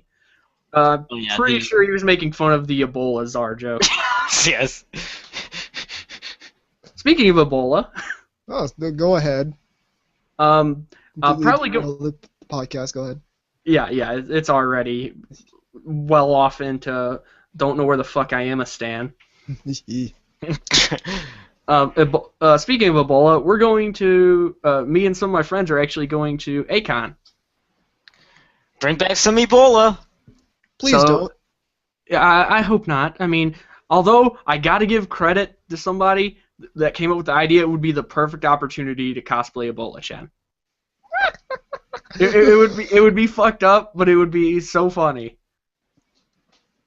And then I actually told the other guys, I said, "Nah, dude, we got to buy some hazmat suits." Yeah. And cosplay as Centers for Disease Control workers. Well, that's what they did. That was actually the hot costume of this year for Halloween. Oh yeah. I'm not surprised. It's like that is. It would just be like be wearing it on the plane on the way to the con. People just be looking at you like, what the fuck? Actually, me and the Geeky Panda were talking about an idea, not that far from that. It was before the Ebola thing, so it wasn't that. But we were gonna be the Con Funk hazmat team, and it was gonna be like the kind of like a hazmat coverall suit with a gas mask, tactical vest, and in it, like in the magazine pouches, would be like sticks of deodorant. And we'd have like the bandolier of like body spray and all that. Mm-hmm. It would be incredibly funny to see somebody in one, though. It's like, are you cosplaying? No, I work here. That's not what you want to hear at a con. That is absolutely not something you want to hear. Situation. It's like, that's not a thermos. Why does it have a Hello Kitty symbol on it? Okay, but let's try to get back to Yuri. Yeah. We were mentioning Sakura Trick before, and I have the stats up on someanything.com. It's sitting at just above 2,000. 2,110 to be precise. Yeah, that is pretty low. I mean, in comparison to more, certainly in comparison to something like Monica, or which that's more speculative, Yeah, Gochi Usa did pretty good this year, actually. I hope that encourages another season. That'd be nice. Yeah, right. I need my girls named after hot drinks. Yo, Lemonade, get over here. I said hot drinks. You've never had hot lemonade? Let me tell you about hot lemonade. It's the bomb. The bomb. I like sun tea, man. Well, like how they drink beer cold when it in hot places and hot and cold places. You can do the exact same thing with lemonade, and it's delicious. Well, yeah, but we know you run around with lemonade in a flask. Okay, I got an idea. I know. About okay. We understand that, but hot lemonade for real. Where all the characters are named after alcoholic drinks. Hey, absinthe. Bacardi. I'd watch that. Jaeger. Okay. How do we start talking about alcohol again? Well, actually, we were talking about Yamakan earlier, so. I suspect, a lot of anime directors are imbibe quite a lot. Yeah. Considering the work hours they have to do. That's why I said that. Yeah. Despite what they're saying, they're not doing it for the money. If you were doing it for the money, you could do better. Yeah, a lot better. You could probably make more doing something far less strenuous. So yeah, back to Yuri. Madoka, that's another one actually that people talk about a lot because of Madoka and Homura, Yeah. That's the unofficial, it's not really. Also, Sakura, Sayaka and Kyoko. Yeah, to a certain extent. Nah, there was. If you saw the third movie, it's pretty. Oh, I haven't seen the third movie. Okay. Don't spoil it for him, damn it. I mean, they were pretty much holding hands by then. He's only seen the image of her with the flintlocks of mommy. Seriously, Madoka's got. And to a certain extent, I feel like that's more fan-driven than it really is. Oh yeah, I think so too. I mean, they play up the that angle a little more, and I understand that because I do that with shit too. So. Oh, certainly. It's not like I'm blaming them or judging them for doing it or anything. Oh hell no, I make fun of things that probably are not actually what they intended. I mean, okay, do you need the magic? Save that for the yaoi episode. Oh yeah. Well, yeah. I mean, they did well when they were playing it as a background, as an ending theme. It wasn't as bad as when they played it actually as an insert. Yeah. Because then it was like, these guys are gonna make out right now, aren't they? Kelly Lasner. One-armed bandit. Trying to pilot a mobile armor with one arm. Though I seriously would like to know that. You gotta do this. I gotta hang out in the U section of 4chan, which is Yuri, more often. Tell me how it is. Seems fine. 95% Fence Dude post? No, because that's the yaoi. Oh no, Fence Dude. No, I didn't say Chagan. Yeah. Outstanding.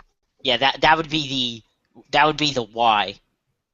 Which sometimes I look there for any good trap images or whatever. I like which one's the male CM? That's cute male.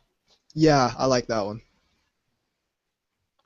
I am not a denizen of 4chan, so I mean I pop on there for sometimes wallpapers or something like that. I go there for wallpapers every now and again. I usually just go there to save images. And sometimes I've actually went there just to go to poll to see what kind of weird shit I would see. There we go. I always regret it. It's a place I never go. I know what I'm gonna get there, and none of it is good. Oh, I would say, not really blatant, but actually not blatant at all. But you can maybe argue that the two characters from Idolmaster are for each other, Makoto and Yukio. I'm gonna have to put this out there, and I don't know if anyone else agrees with me, but School Days has ruined that name for me. Makoto? Yeah. Yeah. Well, this is female character name. Doesn't matter. Yeah. Anytime I hear the name, I just want to punch my monitor. It's like a nervous tick or something, you know? Yeah. I actually saw a real life thing on Japanese Yuri couple. Oh. And they were actually pretty cute together. And they were asking, okay, which one is the boy? Which one is the male?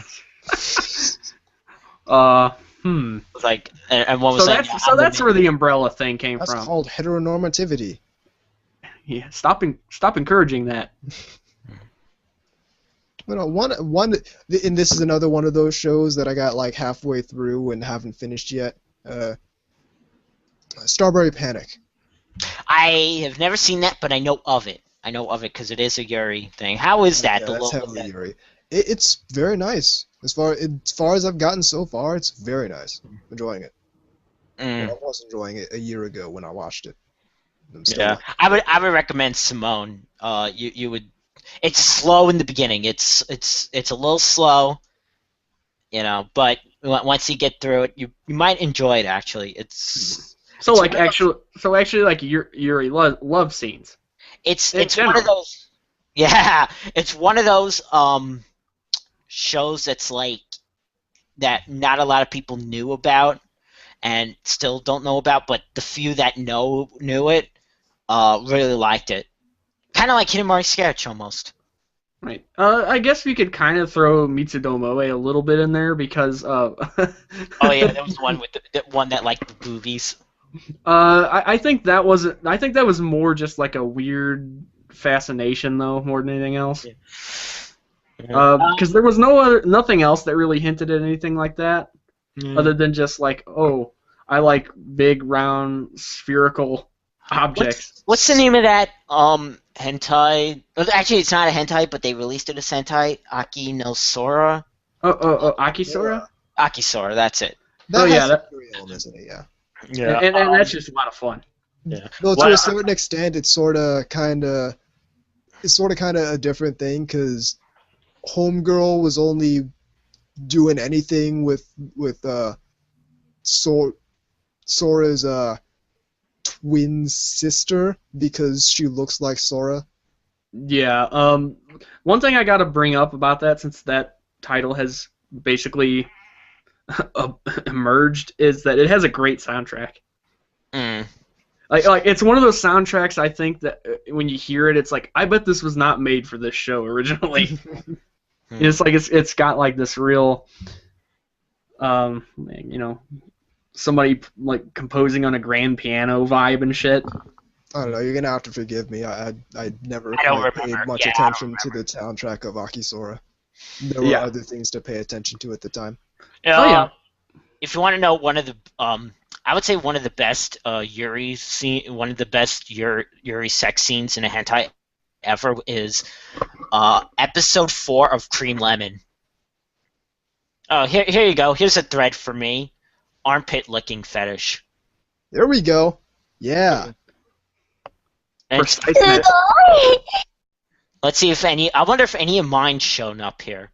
that would be. What? I see one.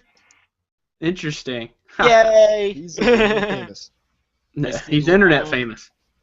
Oh, I see 2 others. Yes. I see. Yes. Like I don't have anything against it. It's just the fetish I don't get. It's the lewdness, I guess. It's. Okay, not certainly. the licking. I'm not on board with the licking. But I can appreciate like the aesthetics of it, I guess. Oh yeah, I can see makes it being any like sense. just a general erogenous zone and whatnot. Yeah. I get that. It's funny. It's that I only got into that when I started watching anime, and like that's a recent thing. That's only like the past 2 years. So yeah, I mean, like, feed or anything like that. That's never been a thing for me. But like, it seems to be creeping in though. That is keyword being creeping. But that's one thing I've noticed with anime. Like some of your real life ones start to get a little more expansive, and sometimes that worries me a little bit. You know, like, I did not know I liked that kind of thing. Yeah, exactly. Like, I don't know how to feel about that. It's like you always thought, like, oh, there's some degenerate that likes feet, it's like, yeah, so do I. What the fuck? I'm waiting to see if nipple fucking ever becomes a reality. No, I'm not waiting to see that. You're waiting to see that. I've seen it a couple times in some shows. No, I know in shows, but I'm talking about if it's would be ever possible in real life. Yeah, but we're gonna have to draw a trench on this one. That's something I never need to find out about. Yeah. I'm perfectly fine living the rest of my entire life not knowing whether that's even possible.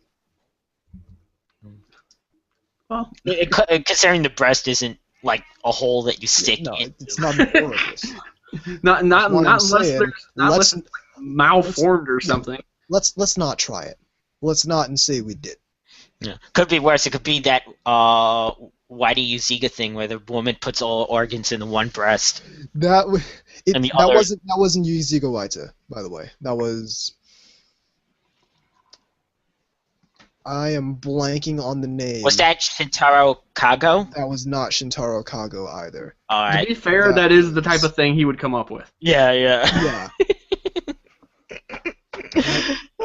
All these people that we just know that people gonna type is like, what? My eyes. It'll take me years to burn that image out of my retinas. Yeah, no. If you don't know who Shintaro Kago is or who Uzika Vaita is, keep it that way. Yeah. You're better off. You're better off going to Style Project. Hey guys, have you ever heard of an anime called Boku no Pico? Yeah, it's amazing. Highly. Ooh. Don't watch anime. Literally the most easy thing to avoid watching. Don't watch an anime called Boku. Man, this shit is so fucked up. Satan's porn stash. I mean, you probably know if you like gay shota or not.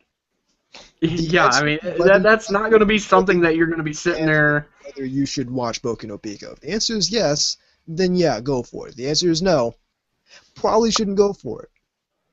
Yo! And it was like, the fact that that's become kind of a meme. Yeah, it is. I don't even know how to describe that. That's just weird to me. Because, like you said, it's like the most easy thing to avoid. Literally the easiest thing to avoid. It's not like people don't tag a lot of this stuff either. It's like just look it up in Google image search, and you'll know whether you want to see more or not. Right. I mean, it's not like one of those situations where you get like a doujin and somebody kind of neglected you, told you there's scat at the end of it. Yeah, exactly. And completely leaves a pardon my term here, a bad taste in your mouth. Ew.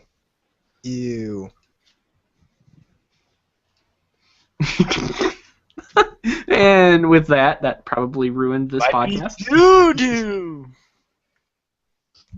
Yeah, no. With that, that's the break. By the way, I just remembered the name. It's Henmaro Machino. That's right.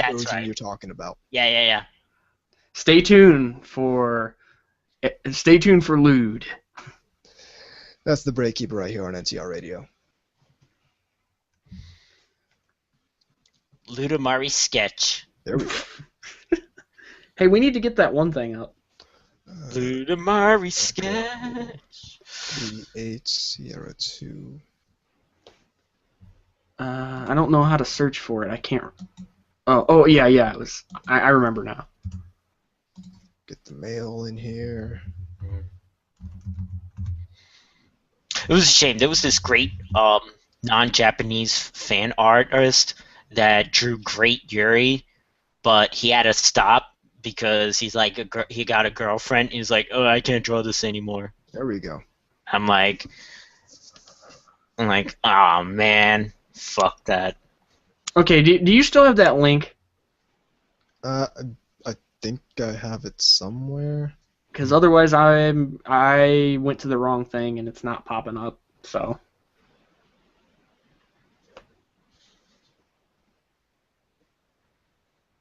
It was like, wasn't it like Housemate Horrors or something? Something like that. I don't know. What are you looking for?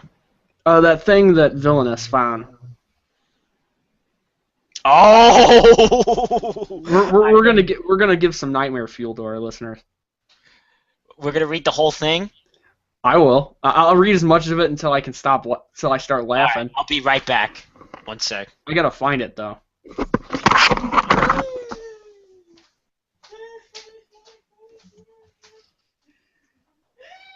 I can't find it.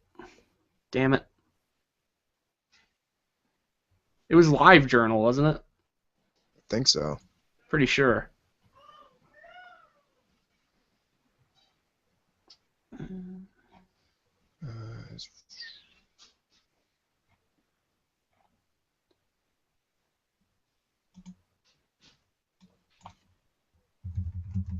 Let's do that one. Aha.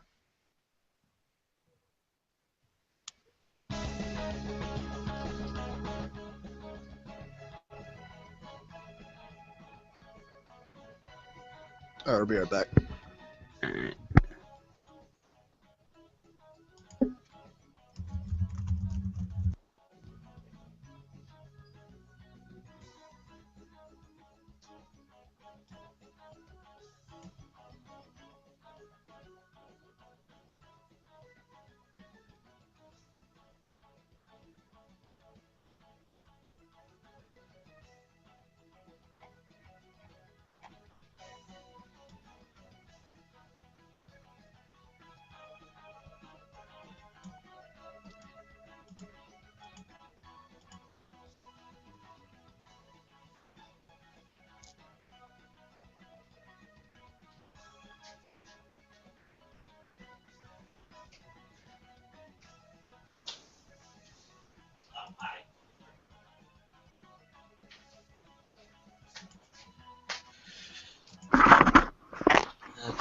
I found it. I gotta wait for him to get back because we're definitely gonna have. I'm right here. No, I gotta wait for him to get back. Alright.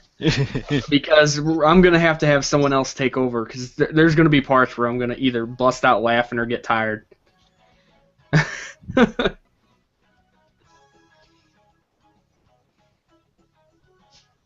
This music's familiar.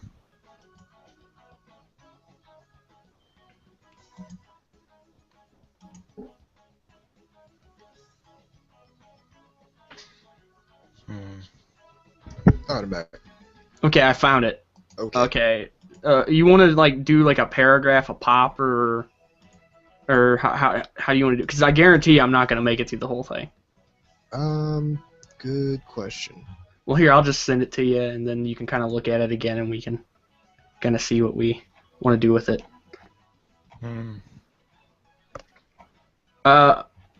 Okay, maybe just like, hey, a signal word or something to go, hey, take it from here. Give me a second. I need to get our mailbox up because I know we have mail. Oh, cool. And the signal word is banana. That was the safety word. Yeah, I know. The safety word is banana. Like on Family Guy.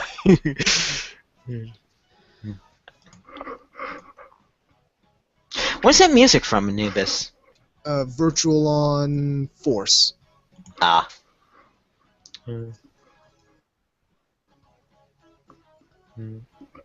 Still waiting for that Virtual On anime. Still waiting for that Virtual On anime.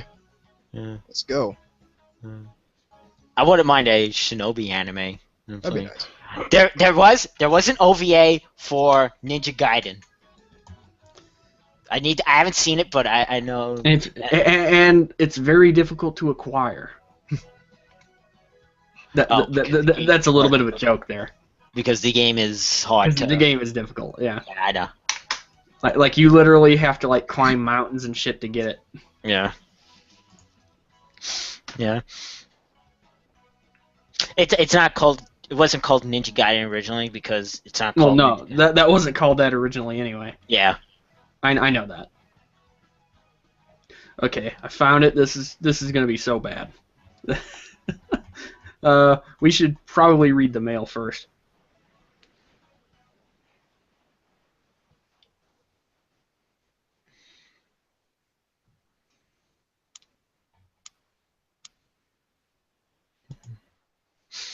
Beta bitches continuing to be great. Some unoriginal Ratchet shit. Beta bitches. I'm gonna need to know when you came into contact with all this basic shit. Okay, ready on third segment. Yep. In 3, 2, 1. Welcome back to NTR Radio. We have mail. Incoming message. This first one is coming from Zeke Freak. Yo mofos, Zeke Freak coming at you again. Just wanted to chime in and play devil's advocate for last episode's discussion of Tomoko from Matsumote. I've always considered Tomoko to be anti-moe, because I don't care so much about the audience's reaction as I do the author's intention. She's clearly meant to be a deconstruction of the archetype that Konata spawned, showcasing the more realistic struggles and consequences of that lifestyle and personality. To be fair, though, I actually dislike Matsumoto on a basic level. The series lacks any sense of catharsis for me. It's cringe humor that makes a point but no joke. And I don't find it funny or even amusing, just depressing. And I don't mean on a I can so relate kind of way. More of a general, I don't like to watch people suffer for no reason kind of way. I also think Tomoko is a pretty unlikable character that combines the worst traits of the otaku stereotype. If Konata is the otaku's idealized form, then Tomoko is the overly cynical representation of all our flaws.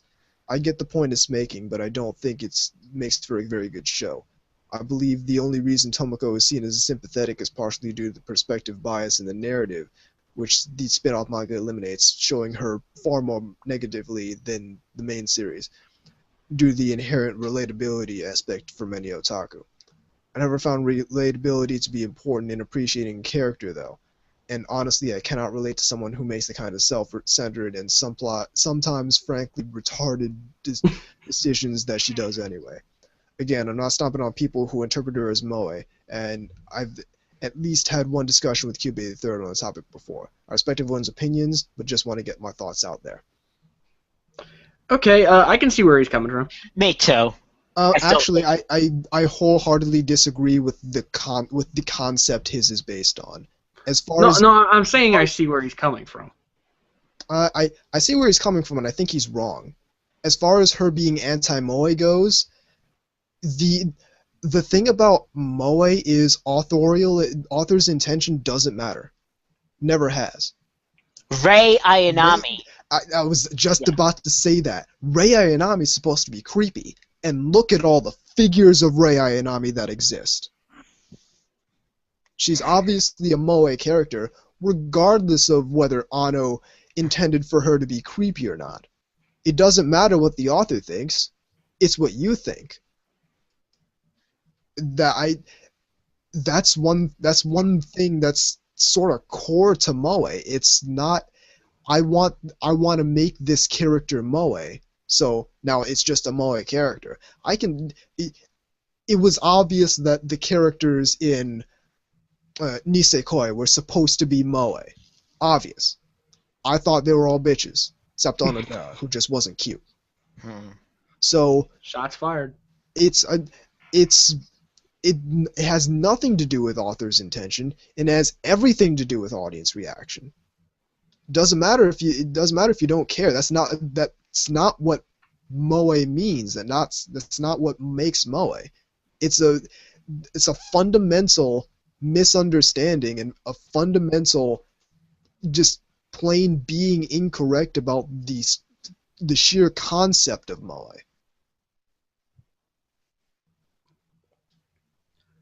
That's okay. I think you kind of handled that one. I mean, I still understand. Like I said, I still understand what he's trying to get at. To an extent, I mean, I can understand where he's coming from with the disliking Watamote on a basic level. I can get that, but his assessment of Moe is completely incorrect. Absolutely 100% not correct whatsoever. Okay, wow. Do we have any more, by the way? We do. This one's coming in from Yuri the Third. What's up, my fellow NTR Radio comrades? So I had this idea for a T-shirt swimming in my head for a bit. I assume you guys are all familiar with the I Bathe in Male Tears T-shirts going around. I've heard I of have an idea for the response/spin on those T-shirts. I bathe in the tears of the anti-Moe brigade. Just a funny idea I thought I'd share. Huh. I don't really know what kind of symbolism you would use for that, though.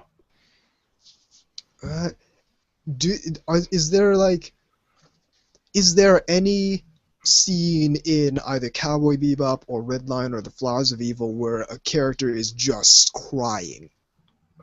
We can No. do that. I think Flowers of Evil, maybe. I was actually thinking funny more along the lines of, like, a scene out of something from Key. Because they're always crying. They always look really I like dejected and shit. I like my panties idea. The panties that go on your Blu-ray kit. That have like the logo, crunk, like right on the taint area. Yeah, I'm saying. I'm on board with the panties. Let's go. No, not the taint area, the front. Yeah, it's got to be on the front, like NTR right smack Radio. dab in the middle. Or how about there could just be more than one. It's like One on front, one on back. Which, by the there way, you go. I've been thinking about this is to you guys and this is to the listeners. Would you be cool if I, not now, but eventually update the NTR Radio logo a bit? Do it. Yeah. You can if you want, but I've kind of grown attached to it, to be honest with you. All right. If I the new one's got it. better, I'll obviously like it better. Well, right. I mean, but it's one of those things where I won't bullshit you if I don't like it as much. Oh, certainly. That's fine. Well, it's a mental work in progress. Right. Okay. All right. Is there any more? Yes, this one's also coming in from QA the Third. All right. Hey guys, me again. Since you're all talking about Yuri, I thought I'd share with you guys my favorite original doujin. So good I bought it at OhioCon this year. It's on Faku. It's called Mission failed. Anemone, spelled A space N space E space M space O space N space E. I recommend it if you like Yuri Ero. I don't like saying hentai that much. Real good art, and Yuri is amazing in my opinion. Though I wouldn't recommend to people who aren't into the forced stuff. Yeah. Also a sequel, but if I find it at Hendane at OhioCon, I'm getting it that. It's also on Faku if you want to seek that out. I will take a look. Certainly. Just actually, definitely keep that mail because I might forget the name. Will do. That's all I wanted to share with you guys. Have a good one. Also expect a new Otaku Midnight coming your way this Tuesday. This new Otaku Midnight is amazing. Okay. All right. Will do. All right. Is that all of them, or? That is about it. Okay. Well, we have a special treat for you. And treat might be not be the word you want to hear. Everyone, get your barf bags. Okay. We've all on this podcast mentioned black time a lot of times. This is the real life version of this. So what I mean by that is that the level of cringe. So it's not about a Japanese girl falling in love with a black man. Oh no! It's the cringe level. Because you said the real life version of Black Time. Yeah, I meant referring to the level of cringe. Yeah, I know what you. I know. Okay, it's kind of long. I'll read as much as I can, and then I'll just take it. You can take it from there and go back and forth. Or if I start laughing. Okay, you got the link, right? Absolutely. Okay, I'll go. This is called Worst Roommate Ever. And he means that. Yeah, this is pretty bad. I don't even know if this is real or not. I don't really care. Like, you'll see why. If it's not real, it's a very well told story. Yeah, and incredibly disgusting. But anyhow, here we go. Once upon a time, that kind of makes it sound fake, but once upon a time I had a pretty bad roommate, and as I posted about the things she did, I somehow came across a story about the worst roommate ever. I don't remember where I got it from, but I do know I had to fix it and put it all together. It was in bits and pieces, before I posted it in my journal. It is long, but let me tell you, it sure helps to read it when you're pissed at your roommate. Now I'm going to put this under a cut because it is so damn long, but I encourage you to read all the way through. This is the one thing I have come across that made me actually happy to be roommates with Wendy. It kept me going to know that there is worse out there. So very, very worse. Picture this. Housing complex. The units are basically small cottages. So it's not Hidamari Apartments. No. Oh God, no. The units are basically small cottages made for 2 roommates, with a common area and attached kitchen, a small storage closet in the common area containing water pipes leading to Suite A's bathroom. The 2 private areas of the suite contained a private bedroom, a sliding glass patio door, and a private bathroom. Sounds idyllic. My roomie, Jed, sorry, so apologies to anybody named Jed, because this is going to sound bad, liked to throw parties. He liked tarantulas too, and kept 6. For the sake of saving my effort in recounting this story, here's a basic rundown of the chaos. This run-through of incidents is going to be kind of terse, because I'm working off a checklist I made a while ago. During our stay together, my roomie, he brought his motorcycle into our common room because he was afraid it would be stolen. This was fine, but then he started it and let it idle for 15 minutes without opening any windows, causing all of our stuff to smell like motor exhaust. After his girlfriend left him, he went berserk in his private bathroom with a sledgehammer, or a geologist's hammer, and smashed all of his bathroom fixtures. I'm not sure of this, but I believe that just before she left him, she fucked some guy with pubic lice in my bed during a party. Yeah. Ugh. It gets much worse, believe it or not. Somehow. Just when you think it can't get any worse. It does. Yeah. It really does. His toilet was inoperative at this point, so he used mine for a time, until I refused him access.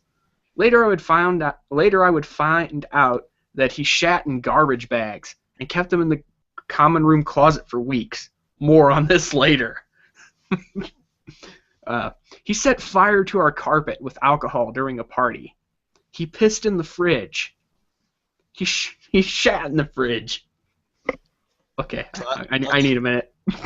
The fridge is not a toilet. He shat in the crisper drawer. That's disgusting. He shat on the oven top, and instead of cleaning it up, turned on the burner, reasoning that carbon is easier to clean than feces. He left a dead cat he found somewhere in our oven. Go, I can't. He left a dead cat he found somewhere in our oven for a week and forgot about it. I discovered it later. He owned 6 tarantulas. He would let one run around free range. He assured me he had tamed it. I assured him he was a stupid fuckhead. He never showered. He sold drugs from his room. He smoked pot with his friends in the common area. He spilled bong water on 2 of my textbooks. He and his friends did cocaine off the television in the common area. He had a party to which he invited too many people. Then they spilled into my room. Strangers had sex in my room at that party, in my bed. One of them had pubic lice. Someone took a dump in my closet. Someone left a used condom in my slipper. I discovered all of these things after it was too late. Gross. Each one of these is like a punch to the face. Morning after said party, my mother knocked on the front door, and a stranger from that party answered and immediately threw up on our legs. Crackheads would regularly come by our apartment at all hours of the night, trying to buy drugs because of his illicit activities. Whenever I answered the door and indicated that there was no crack to be had, they would sometimes get desperate, belligerent, and violent, and refuse to leave. He put food products containing milk, meat, and cheese on the heating unit and turned it on for 3 hours to see what would happen. I could have told him what would happen if he had asked me. He got angry at some video game he and his friends were playing in the common area, and so busted into my room while I was sleeping and punched me in the face and stomach. A few days later, he put a tarantula in my bedsheets when I was sleeping. Thankfully, I wasn't bitten, but I was freaked out and still sometimes jump out of the bed in the middle of the night for no reason and attack my sheets. He shot in all of our fixtures. He would put his shit in baggies and leave them in strange places. I was thankful for when he used a baggie. A few words of advice for potential roommates. A light fixture is not a toilet. A heating vent is not a toilet. The sink is not a toilet. The oven is not a toilet. That is all.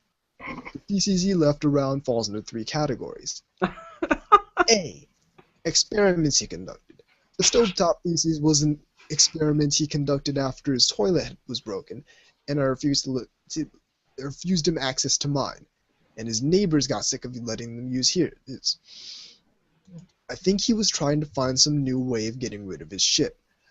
Either that, or he thought it would be funny to make me clean shit off his stovetop, and then got curious about what would happen if he turned on the burner. He really liked playing with heating elements and fire. It was fucking stupid. The dead cat in the oven, I think, falls into this category as well. B. Feces in the refrigerator, shit in the closet, vomit on the TV, etc. I lump this into the oops, I shat on your carpet during a party category. Oops, I shat in your... Yeah. Shat in your fridge. Shit inside baggies in various places. After I stopped letting him use my bathroom, he got angry, and I think this started off as his way of proving to me that I should let him use my bathroom. After a while of this, I think it started to take on a life of its own, and he started stashing his feces due to some mental illness. This is purely speculative. Go. Okay. I was pissed at this point. He refused to clean or take care of all of the messes listed above, so I ended up cleaning them by keeping an hourly log and catalog of what work I did and worked out a bill, which I sent to him. I was tired of cleaning feces out of our refrigerator, finding turds in our crisper drawer, shit on the stovetop, vomit on the carpet, vomit in our potted plants, vomit on the grill of our television set, urine on the carpet, urine on the kitchen floor seeping behind the refrigerator, dead animals in our oven and freezer units, and bags of feces hidden in our light fixtures. Have you ever had to move your refrigerator out of its little nook to get behind it to clean urine mixed with whatever the fuck lurks behind a refrigerator in the first place? After sending him the cleaning bill and getting a refusal of payment, I took some of his stuff, dumped it in a storage unit across town, and held it until he paid me back. He stole some of my stuff in retaliation, but I called the cops and repossessed my belongings. He was unable to articulate to the cops that I had some of his shit in this exchange, so I ended up... yeah, literally. So I ended up basically getting my shit back while he had to be put into their car to cool off. Upon retrospect, I think maybe he became mentally ill after losing his girlfriend. Gee, you think? Possibly. And not being able to part with his feces was part of his illness. This is purely speculative.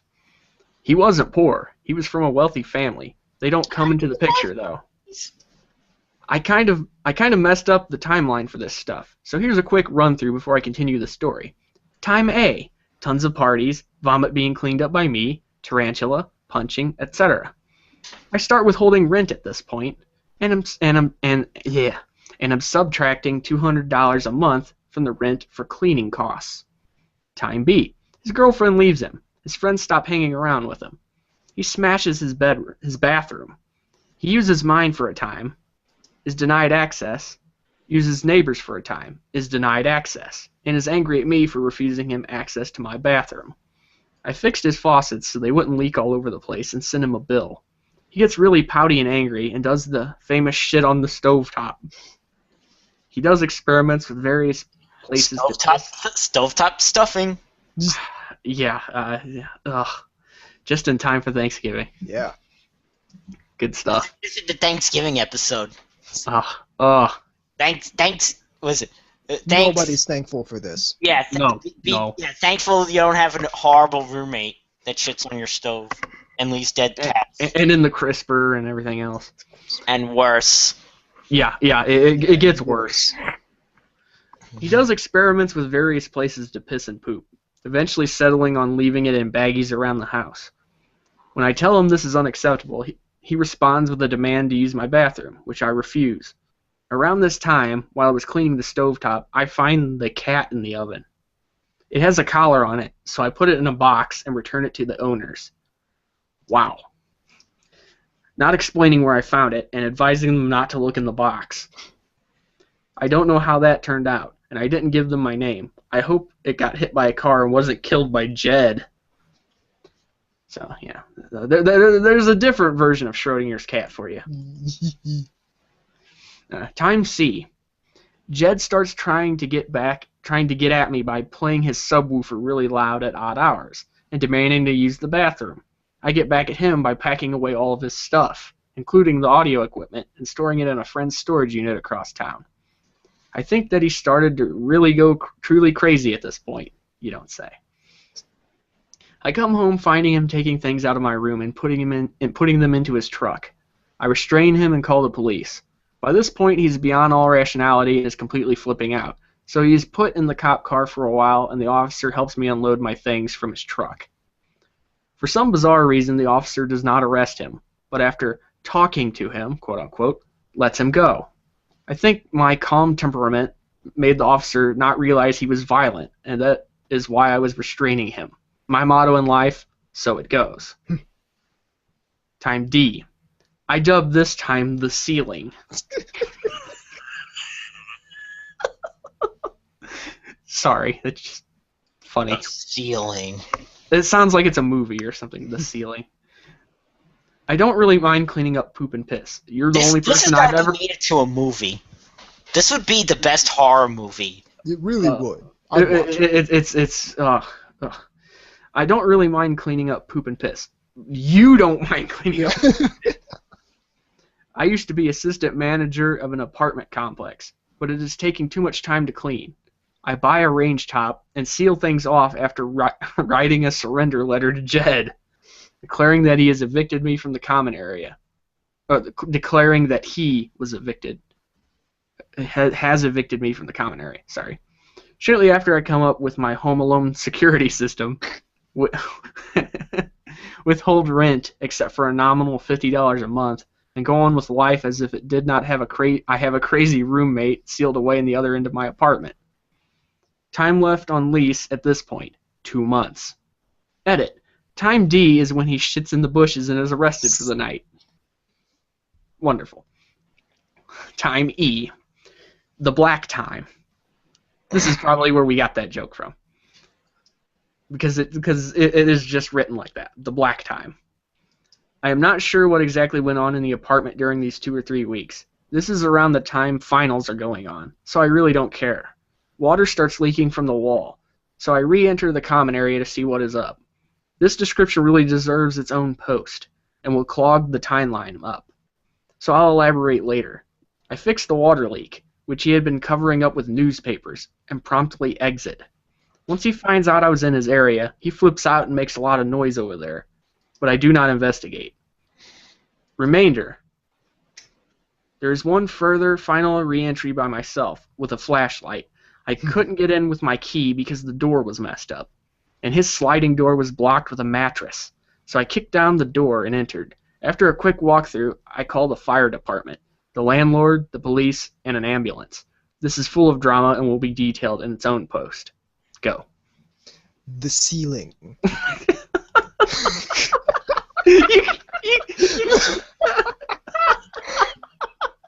I'm sorry, man. That just sounds so funny.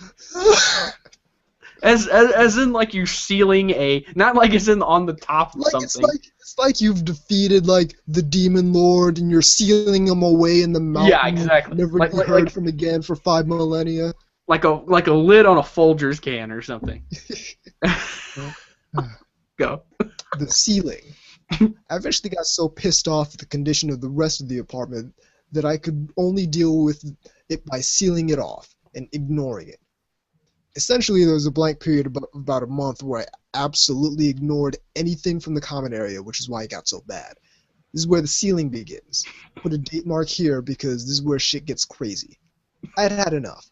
Bought a mini fridge, a plug-in stovetop, 2 padlocked footlockers, a wooden bar, duct tape, a remote control car, and an external padlock.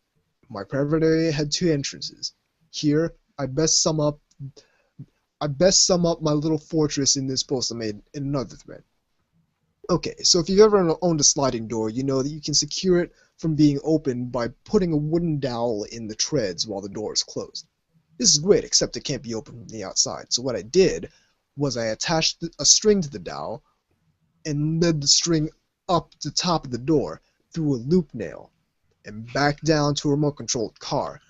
By moving the car with a remote control from outside the apartment, I could cause the string to be tugged, raising the dowel and granting me access to the interior of the apartment. I'm almost more proud of the wire trick because I gain endless pleasure from that fucker spending hours and hours trying to yank on the stupid dummy wire I put out there in order to get inside and mess with my shit. Actually, upon reflection, I really want to share how I kept my roommate out of my private area. This was dubbed the Home Alone security system. I had 2 potential entrances to my private area, a sliding glass patio door and the regular door to the common area. I secured the common door with a padlock on the outside, which was really just for show. The inside was barricaded. At the bottom I had a rolled up towel and I sealed the rest of it with tape to avoid smell and other chemical assaults from the common area. Chemical assault. Yeah. Sarin gas. I packed against the door with my king-size bed, which was in turn secured from being dislodged by a bookshelf full of weights and books. Even if he got through the padlock, he would not have been able to open the door without bursting it in 2. The top half of the door was unsecured, as I was worried he might break the door and gain access, so when I seized his stuff, I put it in public stores across town. Now, the sliding glass door is when the Home Alone shit comes in. It had a lock, but it was non-functional and only accessible from the outside. So in order to secure the door while I was away, I got a remote-controlled car, attached it to a string which was secured by a fisheye screw at the top of the door, tied to the security bar which would drop into the tread of the sliding door, preventing it from being opened. So when I came home, I would whip out my little remote control, make the RC car run off and lift the bar and gain access to the apartment.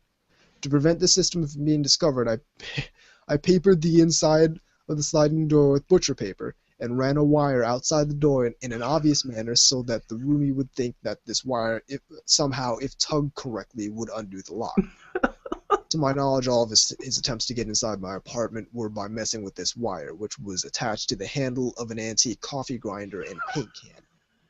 If you tugged it, you'd get a weird uneven resistance from the handle crank turn, and the paint can danced, which added to the illusion that this wire was some secret way of ingress.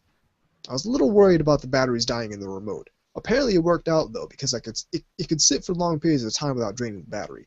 I tested it, and it lasted a weekend with no problem, not even slight sluggishness. I think it went into sleep mode or something. I had a crazy backup system whereby the car wasn't even required to lift the bar, but instead just nudged the little thing that would roll down a ramp, knocking the bar out of place, just in case it was running low on power to lift the bar. But I never had to use it because the batteries lasted. It even lasted a week while I was away on break. I heard this account from the neighbors because it occurred while I was away, but apparently he had lost his front door key, had some sort of intestinal problem, and had to take a shit really bad. The neighbors he knew had already hit up for toilet access and been refused by this point. So he's swearing like crazy and yanking at this wire and bashing against the door in a frenzied desperation when the neighbors call the cops, reporting a break-in and entering. When the cops show up, he's taking a shit in the bushes outside the window. I fucking hate him so much. Go. Okay. I think he went crazy and lost all his friends at some point, because around the time I barricaded, I stopped hearing parties. In fact, I stopped hearing anything from the common area of the apartment, except for the occasional formless moans and thumping. I don't know precisely what went on in there, because I mentally washed my hands of the whole area. I did, however, start smelling odors. I taped up my door. I know it wasn't smart to do things like this, but it was I was just fucking sick of dealing with this shit. I didn't call the landlord or anything, despite the fact I knew he was destroying things over there. After cleaning so much of his shit up, I just wanted the universal god of justice to see what a wreck the place would become without my presence. Forgive me for being a little spotty in my descriptions after this point. What I do know of what transpired over there, I can only reconstruct from forensic evidence. What precisely was destroyed, what common friends have told me in their accounts, and 2 forays over into the waste zone over the next 2 months. I essentially didn't even see the front door of our apartment during this time. Actually, Jed was much smaller than me, and emaciated. In retrospect, I could have taken him, easily. That's just not how I do things. I do not break the law, ever. I absolutely must have a clean, orderly house, which is why I went around cleaning shit up, regardless of who did it. I am not some cowardly little bitch. In fact, I think Jed was afraid of me, which is why he did passive-aggressive shit like shitting in light fixtures. I generally don't try to solve disputes by shouting or anything. I just quietly give notice of the unacceptable condition, document it, and clean it up. Somewhere back at my parents' house, I have a box full of typed, dated, signed letters to Jed stating the date, time, and extent of the mess I had to clean up, and a notice that such behavior is not acceptable, and that unless he stopped, I would move out and make him responsible for rent. Those letters helped me eventually recover back rent from him for the equivalent value of the common area he exclusively occupied during my stay there. I was also crazy busy with schoolwork and my job, so I basically just shut the whole situation out of my mind for a while. After some time, I came to the realization that this guy might start a fire and get us both killed, which is really the beginning of the end. The thing that ended the insanity was this discovery that A, he had access to the fuse box, and B, he could trip the fuse to my room with some metal and a hallway plug, and C, he was too stupid to manually flip the fuse switch and just turn off my power, so he had to go the fire hazard route. I think he might have been afraid of touching the fuse box for fear of being electrocuted. But I'll detail the downfall of this shit later. For those of you wondering why I didn't call the landlord, I was kind of in denial. I just figured that whatever happened over there was Jed's business. I think I was on a sublease under him at the time, so I wasn't too worried about damage to the apartment. I withheld rent from him during this time too. His family was paying rent for the whole unit, and I would reimburse him directly. I deducted cleaning costs and other things from the rent I paid him. I think he was too embarrassed or crazy to call me on it, or have his lawyer, financial guru daddy, get me busted. Quick fact. His father was on the cover of Forbes magazine like 8 years ago. Yeah, how the mighty have fallen. Have you ever had something go wrong, knowing it was someone else's responsibility, just didn't intervene out of sheer curiosity about how fucking bad it could get? I didn't turn him in for that reason, too. I just wanted to see how bad it would get. I was stupid, mad, curious, and really didn't have any responsibility for damage to the unit, knowing his family would cover the costs. Edit. So basically, I didn't kick his ass for 2 reasons. A, I was always law-abiding to a fault. And B, the setup I made was really very convenient for me. I made it so I never even had any contact with the guy. It was basically rent-free. I paid $50 a month in rent after all the deductions for unsanitary conditions, an ouster from the common area I made, and I documented, and got to keep after the courts got done looking at it. And I was exiting and entering from an opposite end of the house. Basically, I only Basically, I only knew what Jed was up to during this period from forensic evidence in the apartment and the accounts of friends, neighbors, and the police. From my perspective, imagine this. You are strapped for cash. Someone offers you a studio apartment with mini fridge and bathroom for $50 a month. And after you move out, you're given a few $1,000s just for living there. The only catch is that there's a closet you can't open. and you have to tape around the edges. And the lock to get in is a remote-controlled car rig. Sounds like a good deal to me. Jed couldn't make much noise to bother me after I confiscated his music equipment. All the people talking about going apeshit sounds like nutballs. All of the people talking about going apeshit sound like the nutballs to me. I'm very easygoing, and I came out of this ahead. I'll get you the remuneration. I can't do it. I can't do it, Reed. Also, it was very satisfying to not have this asshole shit in the locker across town and know that he desperately wanted to fuck with my shit but couldn't, and I couldn't prove I ganked his stuff. He would flip the fuck out and rage from this. I think that might have contributed to his degeneration into madness. The black time. Uh-oh. Dun, dun, I'm dun. very preoccupied with work and school at this point. Since my point of entry in the house from on the opposite from the front door, the only real contact I have with Jed at this point is to hear him through the walls and whatever odor seeps past underneath the door past my Homeland Security setup. This is a pretty tolerable condition, definitely worth the $50 a month I was paying for it, but I was starting to get worried. I was worried about Jed's tarantulas getting into the ventilation system, so I sealed that off with plastic wrap and duct tape. Then I started worrying about fire. Jed liked to play with heating elements and flames, and he was an alcoholic. So I worried if the sealed off vent, I wouldn't know if the house was on fire. At around 3 p.m. I was studying when I noticed my feet were getting wet. Upon inspection, the carpet next to my wall was wet. I went around to the front of the house and found the door was ajar. I went back in my apartment and picked up a plumber's wrench and a flashlight to see what went wrong. I'm not exactly the best at descriptions, as you can probably tell from the poor quality writing in this thread, but here's the best I can do. I'll try to portray these things from my perspective at the time and not reveal what they eventually turned out to be. I unlocked the front door of the apartment and pushed it open, after confirming that Jed's truck was gone. The lights in the place were out and the shades were drawn. The light shone inside and revealed that there were strange particulates hanging in the air, and white smoke. I could almost say the odor was so thick in the apartment that it could be seen with the naked eye. Upon reflection, I imagined that what I was smelling were mold spores. What I was seeing were mold spores. Oh. As the arc of the light from the bright outside swept across the room, a few things were revealed in sequence. First off, the common area was completely covered in free student newspapers. There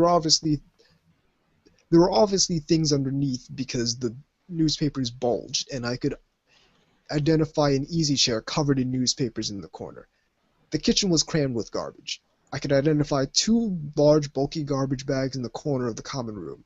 Investigating them further, I discovered they were covered in some kind of glistening brown muck. The whole place smelled absolutely rank. I swept the light across the place a few times just to make sure Jed wasn't there lying in wait with a knife or something, and I proceeded into the apartment, leaving the door open. I took some Vicks Vapor Rub from my pocket and dabbed it just under my nose. The garbage bags had been hastily pulled out of the common room closet, the one which contains pipes leading to Jed's bathroom. I shined a light into the closet, and a rat or mouse or something ran very quickly under the newspapers in the common room. I looked and saw that there were several dents in a pipe in the common closet, and it was otherwise soaked. Finding no immediate source of the water, I proceeded into the hallway toward Jed's room. I was a little uneasy because the whole place was filled with debris. The common furniture that came with the apartment was lodged in the strangest places. Like the hallway to Jed's room had the common couch in it, upturned. I climbed over that after making sure Jed wasn't under it. I was a little more nervous because my egress had been essentially blocked by this couch, and walked past the debris. It looked like he was salvaging equipment and building materials from local construction yards. I could identify in the hallway piping materials, a toilet lid, cinder blocks, scrap wood, a and a box of pilfered nails. Jed's large sled hammer, or geologist hammer, I don't know which, was lodged in the door of his room. I pushed it open and the damn thing fell out, giving me a fright. Anyway, I proceeded into his room, which was strangely clean. There was nothing in there, but the floor was absolutely soaked. I realized what had happened, and he realized there was water everywhere, and threw all of his shit outside in the room, into the hallway, and leaned his mattress against the sliding door, where it remained, to my knowledge, for like 2 weeks. I have no idea where he was sleeping. The leak was coming from his bathroom, so I went in there with my wrench ready to clock the shit out of my crazy roommate if he should jump out at me. I saw the familiar smashed bathroom fixtures, and I was very thankful of the Vicks Vapor Rub, but the stench stung my eyes still. There was a bathtub covered in newspapers. I prodded it with my wrench, and the newspapers gave way, like they were on top of Jell-O or something soft and organic. I prodded it harder, and what I can only describe as fecal fluid sitting from the sides of the newspaper. I think he was taking shits in the bathtub and covering it with newspapers like some kind of foul lasagna. The leak was coming from under his sink, which he had dislodged through some violence. I could see the remains of a cinder block on the pipe, so I think he might have been hitting the pipe with a cinder block. I turned off the water to the sink, stopping the leak, and decided it would be best if I left before he returned. Go. On my way out, I climbed into the kitchen area and opened the fridge, just out of curiosity. There was a ball-like organic mass in the middle, with tendrils of mold growing out of it. It was roughly the size of a human head, with a large dent in it. Not desiring to get toxic mold in my nostrils, I closed the fridge and surveyed the common closet again. The walls of the closet were covered in a black, shiny material which glistened. Upon closer inspection, it was mold. I didn't know that mold looked like that. I prodded the newspapers a little bit, but remembering the rat and not wanting to get bitten, I left the apartment, closing the door behind me. I was not only afraid of Jed popping out with a knife, I was also afraid of those tarantulas. They were like a big known X factor in the apartment. Normally I'm not very frightened of just god-awful messes or rats, but if you throw giant tarantulas into the mix, it really drives me up a wall, especially in a terrain like that. I was imagining setting my hand down on a part of the couch right as it was climbing over it and setting it right down on top of one of those hairy bastards. They could move, too. The fact that there were newspapers all around for them to hide under didn't help, and I imagined that they had plenty to eat while in that apartment. Probably gave birth to a jillion other little tarantulas. I got a towel and did my best to dry out the carpet. I left my sliding glass door open to help air the place out. I printed out a notice to Jed that I had entered and fixed his sink and placed it under the door. I later heard Jed come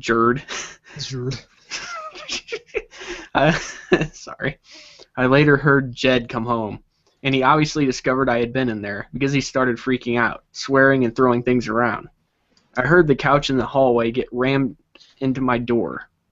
He threw a tantrum for another 5 minutes, and then I heard the front of the apartment door slam. I heard him approach my sliding glass door, swearing, and I can only imagine that after seeing it open, he decided not to come any further. Like I said, the guy was afraid of me. He left in his truck a few minutes later, to return in 10 minutes. I heard strange moaning and stumbling around in the apartment after that. I think he was moving furniture or something. I heard breaking glass a few times, but after that, silence. The kidnapping. I told you, it gets worse. If you didn't believe me. Let's get this over with. So as I said, I'm a pretty easygoing person and I could tolerate the situation pretty endlessly. But as I hinted earlier, Jed eventually made this situation unlivable. Here's how it goes down. I've long been using a cell phone since Jed pretty much has control of our apartment phone. And whenever anyone calls, he'll answer with crazy talk. To my knowledge, he still has access to the storeroom in Long's Drugs, from which he has been stealing crates full of random stuff. Wow.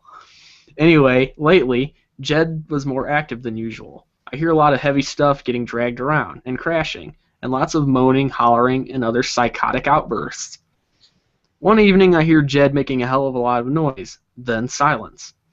Then I hear the front door slam and his truck goes off. A while later, he comes back. I hear more slamming into things and a bunch of really high-pitched, loud vocalizations, kind of like whales mating. I get a call on my phone. I get a call on my cell phone. This is basically how it goes. Ring. Pick up. Satan! Hi, Jed. You're nuts. I have Sarah, Jed's ex-girlfriend. Really? Listen. I immediately hear a high-pitched shrieking from the other end of the apartment and banging and stumbling around. Sarah is a water polo champ. I think if he somehow got her into the apartment, he would have had to hit her on the head with his big geologist hammer, because there's no way you would be able to wrestle her inside conscious. At any rate, I bet at the time that he hadn't grabbed Sarah, and the high-pitched screaming was really that crazy motherfucker. I've been getting all kinds of crazy phone calls from Jed lately, so I called his bluff. That sounds like you, Jed. Come and see. I need to study. Bye, Jed. Click. This is a very normal response for me, because at this point, Jed has been calling me and saying all kinds of crazy shit. Basically, if I can hear him through the wall, I completely disregard anything he might say on the phone. He's called me once and begged for help because he's stranded on the NASCAR racetrack in the middle of a race, and I can clearly hear him through the wall. So I have a very trained automated response to Jed's calls. Hi, Jed. You're crazy. That's nice. I need to study. Bye, Jed. Okay. At this point, I smell smoke. This is very disconcerting. Because as I said earlier, I have been living in fear of the whole place going up in flames. I stand up from my desk, and at that very moment, the power goes out, and I hear Jed laughing like crazy through the wall. I hear what sounds like something bang against the pipes in his bathroom, and some other deeper noises, which I hadn't heard before. The noises have a sort of deep bass resonance, like a big drum, as if a bull or some other large creature were banging around over there. Jed's a small guy, so I didn't think him capable of moving shit around heavy enough to make that kind of noise with that degree of frequency. Once I smelled smoke and the power was out, I grabbed my gigantic wrench. Smear some Vicks under my nose. Put on my leather jacket. Put on a motorcycle helmet I confiscated from Jed, and prepare myself for battle, mag light in hand. Go. I don't think I would want to touch anything that guy touched. I wouldn't want to be in the same state as this guy. For real. I'm really psyched up at this point. I know a lot of you will be saying I was stupid for operating like this, but I reasoned with myself that I'd better go over there in case he had captured some poor girl and was, I don't know, by the north bludgeoning her to death with a tuba.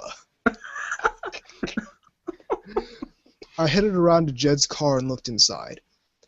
I saw he had rope and there was blood inside the cabin. I tried the door. It was locked. I smashed the window with a wrench and went inside the cabin. Behind the seat were some bloody rags. Oh, shit. At this point, I decided I'd better go get the fuck in there and stop whatever he was up to. I felt really guilty at this point for letting it get this far. I decided that if I were to go in there and die, I probably would have earned it for letting him get this crazy for that long. I trucked it over to the door, set my wrench on the ground, and fumbled for my keys. I unlocked the door, but it wouldn't give. The door was moist. I didn't quite understand that. I pushed and pushed, but it hardly moved an inch. So I started stomping at the door as hard as I could. Eventually, I heard something inside, something slide and shift and collapse on the other side of the door, and gave it another kick. My foot actually made a hole and went through the door, and I fell over. I started freaking out but because I was worried Jed would stab my boot or something, so I struggled and hurt my ankle. Also broke my foot from the kicking. Eventually I calmed and got my foot out of the door and body checked the door. It came flying off the hinges and came completely to pieces. Okay, so I bashed the door in and went flying into the apartment, head first into a wall. Is right in front of the doorway. The couch had been barricaded against the door, and my kicking caused it to tip over. It was still partially blocking the door. I immediately started struggling wildly while I was on the floor, flailing my wrench and mag light everywhere in case something was about to jump on me. I immediately exited the apartment, grabbing a metal patio chair, and hurled it into the blackened apartment in case anyone was there. The motorcycle helmet was making it really hard to hear any kind of ambush, and it was covered in grease and filth from the couch, so I ditched it and proceeded inside. It was nighttime out, so I didn't get the benefit of a good light source from outside. My magnet light had grease on it. I saw a glow coming from the corner. I decided to smell if there was smoke coming from that particular direction, but the Vicks vapor rub made it difficult. I swung my light around in the room and found it full of trash like it was before. There was no way I could ascertain whether Jed was hiding under something. I did note that some of the newspapers that were covered in what looked like splotches of blood. From my forensics training, I could gather that the splotches that whatever shed them was moving at a high rate of speed through the apartment. I bounded over the couch into the apartment, landing on my broken foot and falling on my face in a lot of pain.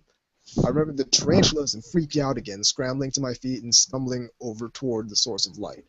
I discovered that Jed had stolen a large floodlight from Long's Drugs, which was in the corner, smoldering the carpet. I grabbed that and quickly shone it all over the place.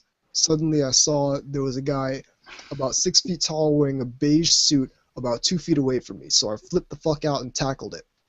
It turned out to be a cardboard stand-up of Captain Kirk that Jed got somehow. I picked up my wrench again and limped forward. The apartment was completely silent at this point. All I could hear was some kind of dull tubal thumping from inside the place. The same dull bass noise I heard before. Remembering my cracked training at Counter-Strike, instead of going further in, I limped over to the kitchen area and flung shit around to make sure nobody was hiding under the newspapers. I could see that he had gotten a lot more crap since last time I was there. There were mason jars full of urine in the kitchen, along with gallon jugs of the stuff. Ugh.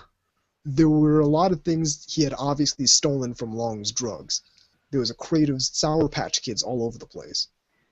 On one wall was a poster of Homer Simpson naked drinking a beer, and a bunch of knives that had been stabbed into it. I was too angered and pumped up to be frightened. I opened the refrigerator and stomped the shelves apart while I was at it, just to make sure he wasn't hiding in there. I had a huge floodlight, but it couldn't illuminate everything all the time, especially with the dank murk of mold spores and the smoke. So I ended up trying to shine it everywhere at once as I proceeded. The common closet was closed, so I kicked that in and swung my wrench around the dark area within. I hit something soft, so I kept pounding at it, but it wasn't human. It was a trash bag full of something soft and yieldy. I gave it a kick and moved on. I ripped the doorway off the hall closet and swung my wrench inside, but only got a few canned goods in there. I could hear high-pitched shrieks coming from the interior of his room. His hallway was pretty fucking well blocked with shit, so I grabbed things and started chucking them into the common room. He had a gigantic stuffed Pluto doll, about as big as a gorilla, which I chucked.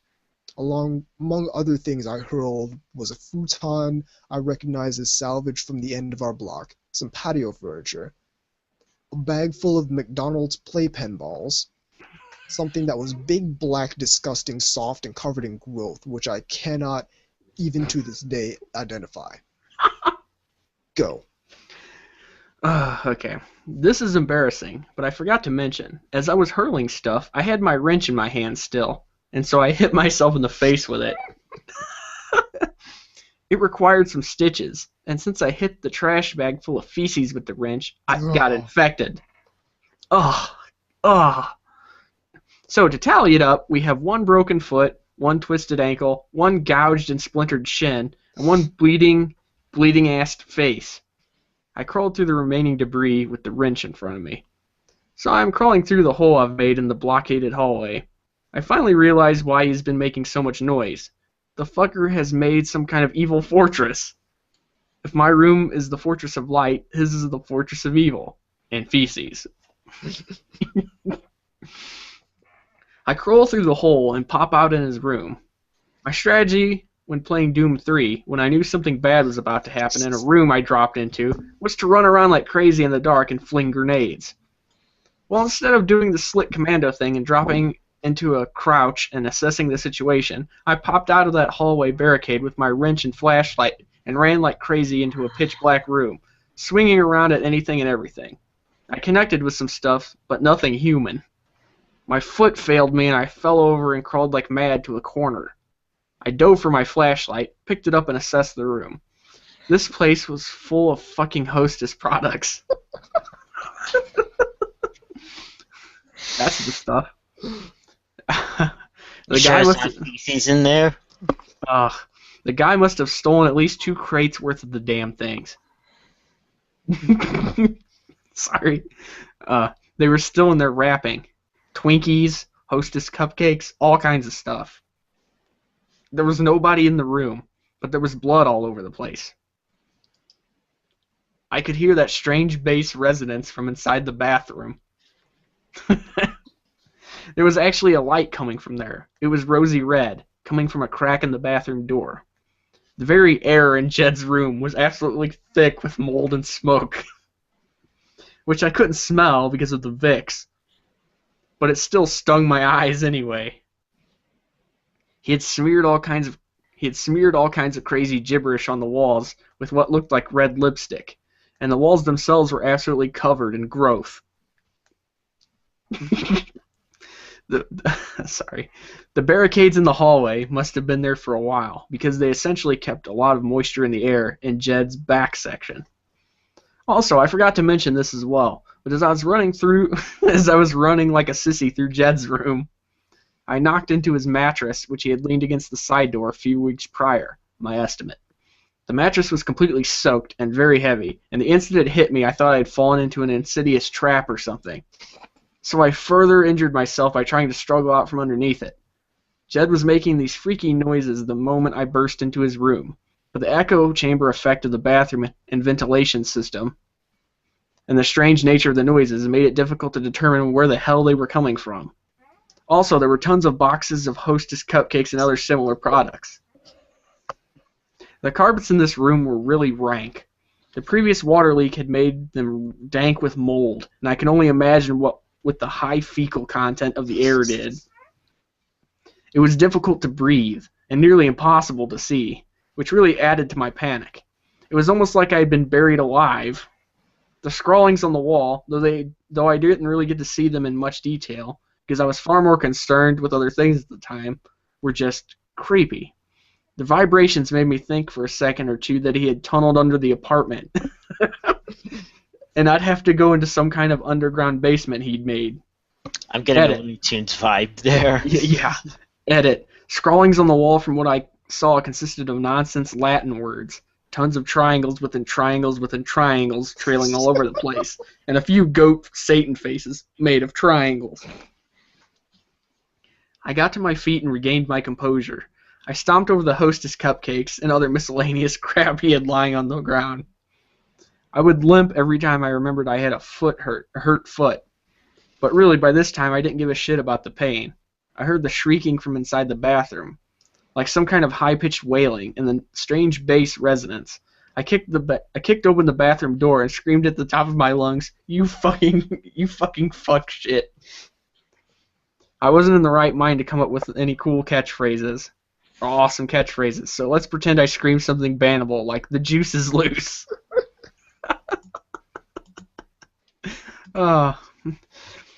I stomped into the bathroom and was immediately physically struck by the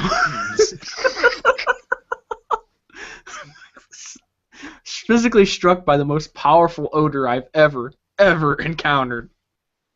My nose was pretty vixed up, but somehow my eyeballs felt like they could smell the odor. I swung my wrench before I really looked to see what was going on, and totaled what was left of the sink. In the corner of the bathtub, I saw Jed writhing around with a golden metallic object in the shit lasagna. He was freaking out and screaming. The other thing I noticed was the fire. In the remains of the toilet tank was a bunch of flaming papers, right next to a can of paint thinner. I figured that Jeb, I think they mean Jed, threw in the thinner thinking it would burst into flames, but he neglected to uncap the thing. So I grabbed the can of paint thinner and in one swift motion clocked Jeb in the head with it. Great visual. He started freaking out even more, and at this point I could see that the object he was writhing within the tub was a saxophone. He seemed to be bleeding all over his head, but it was hard to tell because of the shit smeared everywhere, coming out onto the floor. The light bulb was covered in either nail polish or blood. I backed out of the room and grabbed a jug of urine and threw it at the fire, remembering I should probably uncap the jug before using it to extinguish the flames. I grabbed another one and actually poured it out. By this time, Jed was actually trying to get out of the bathtub, so I stomped at him with my boot. Closed the bathroom door and jammed the fuck out of there after my one final check for any hostages in the bedroom. Then I got the fuck out of there, rammed the exterior door with a patio table, and called the cops, the fire department, an ambulance, and after getting back into my place and looking up the number, the landlord. There. Done. Go.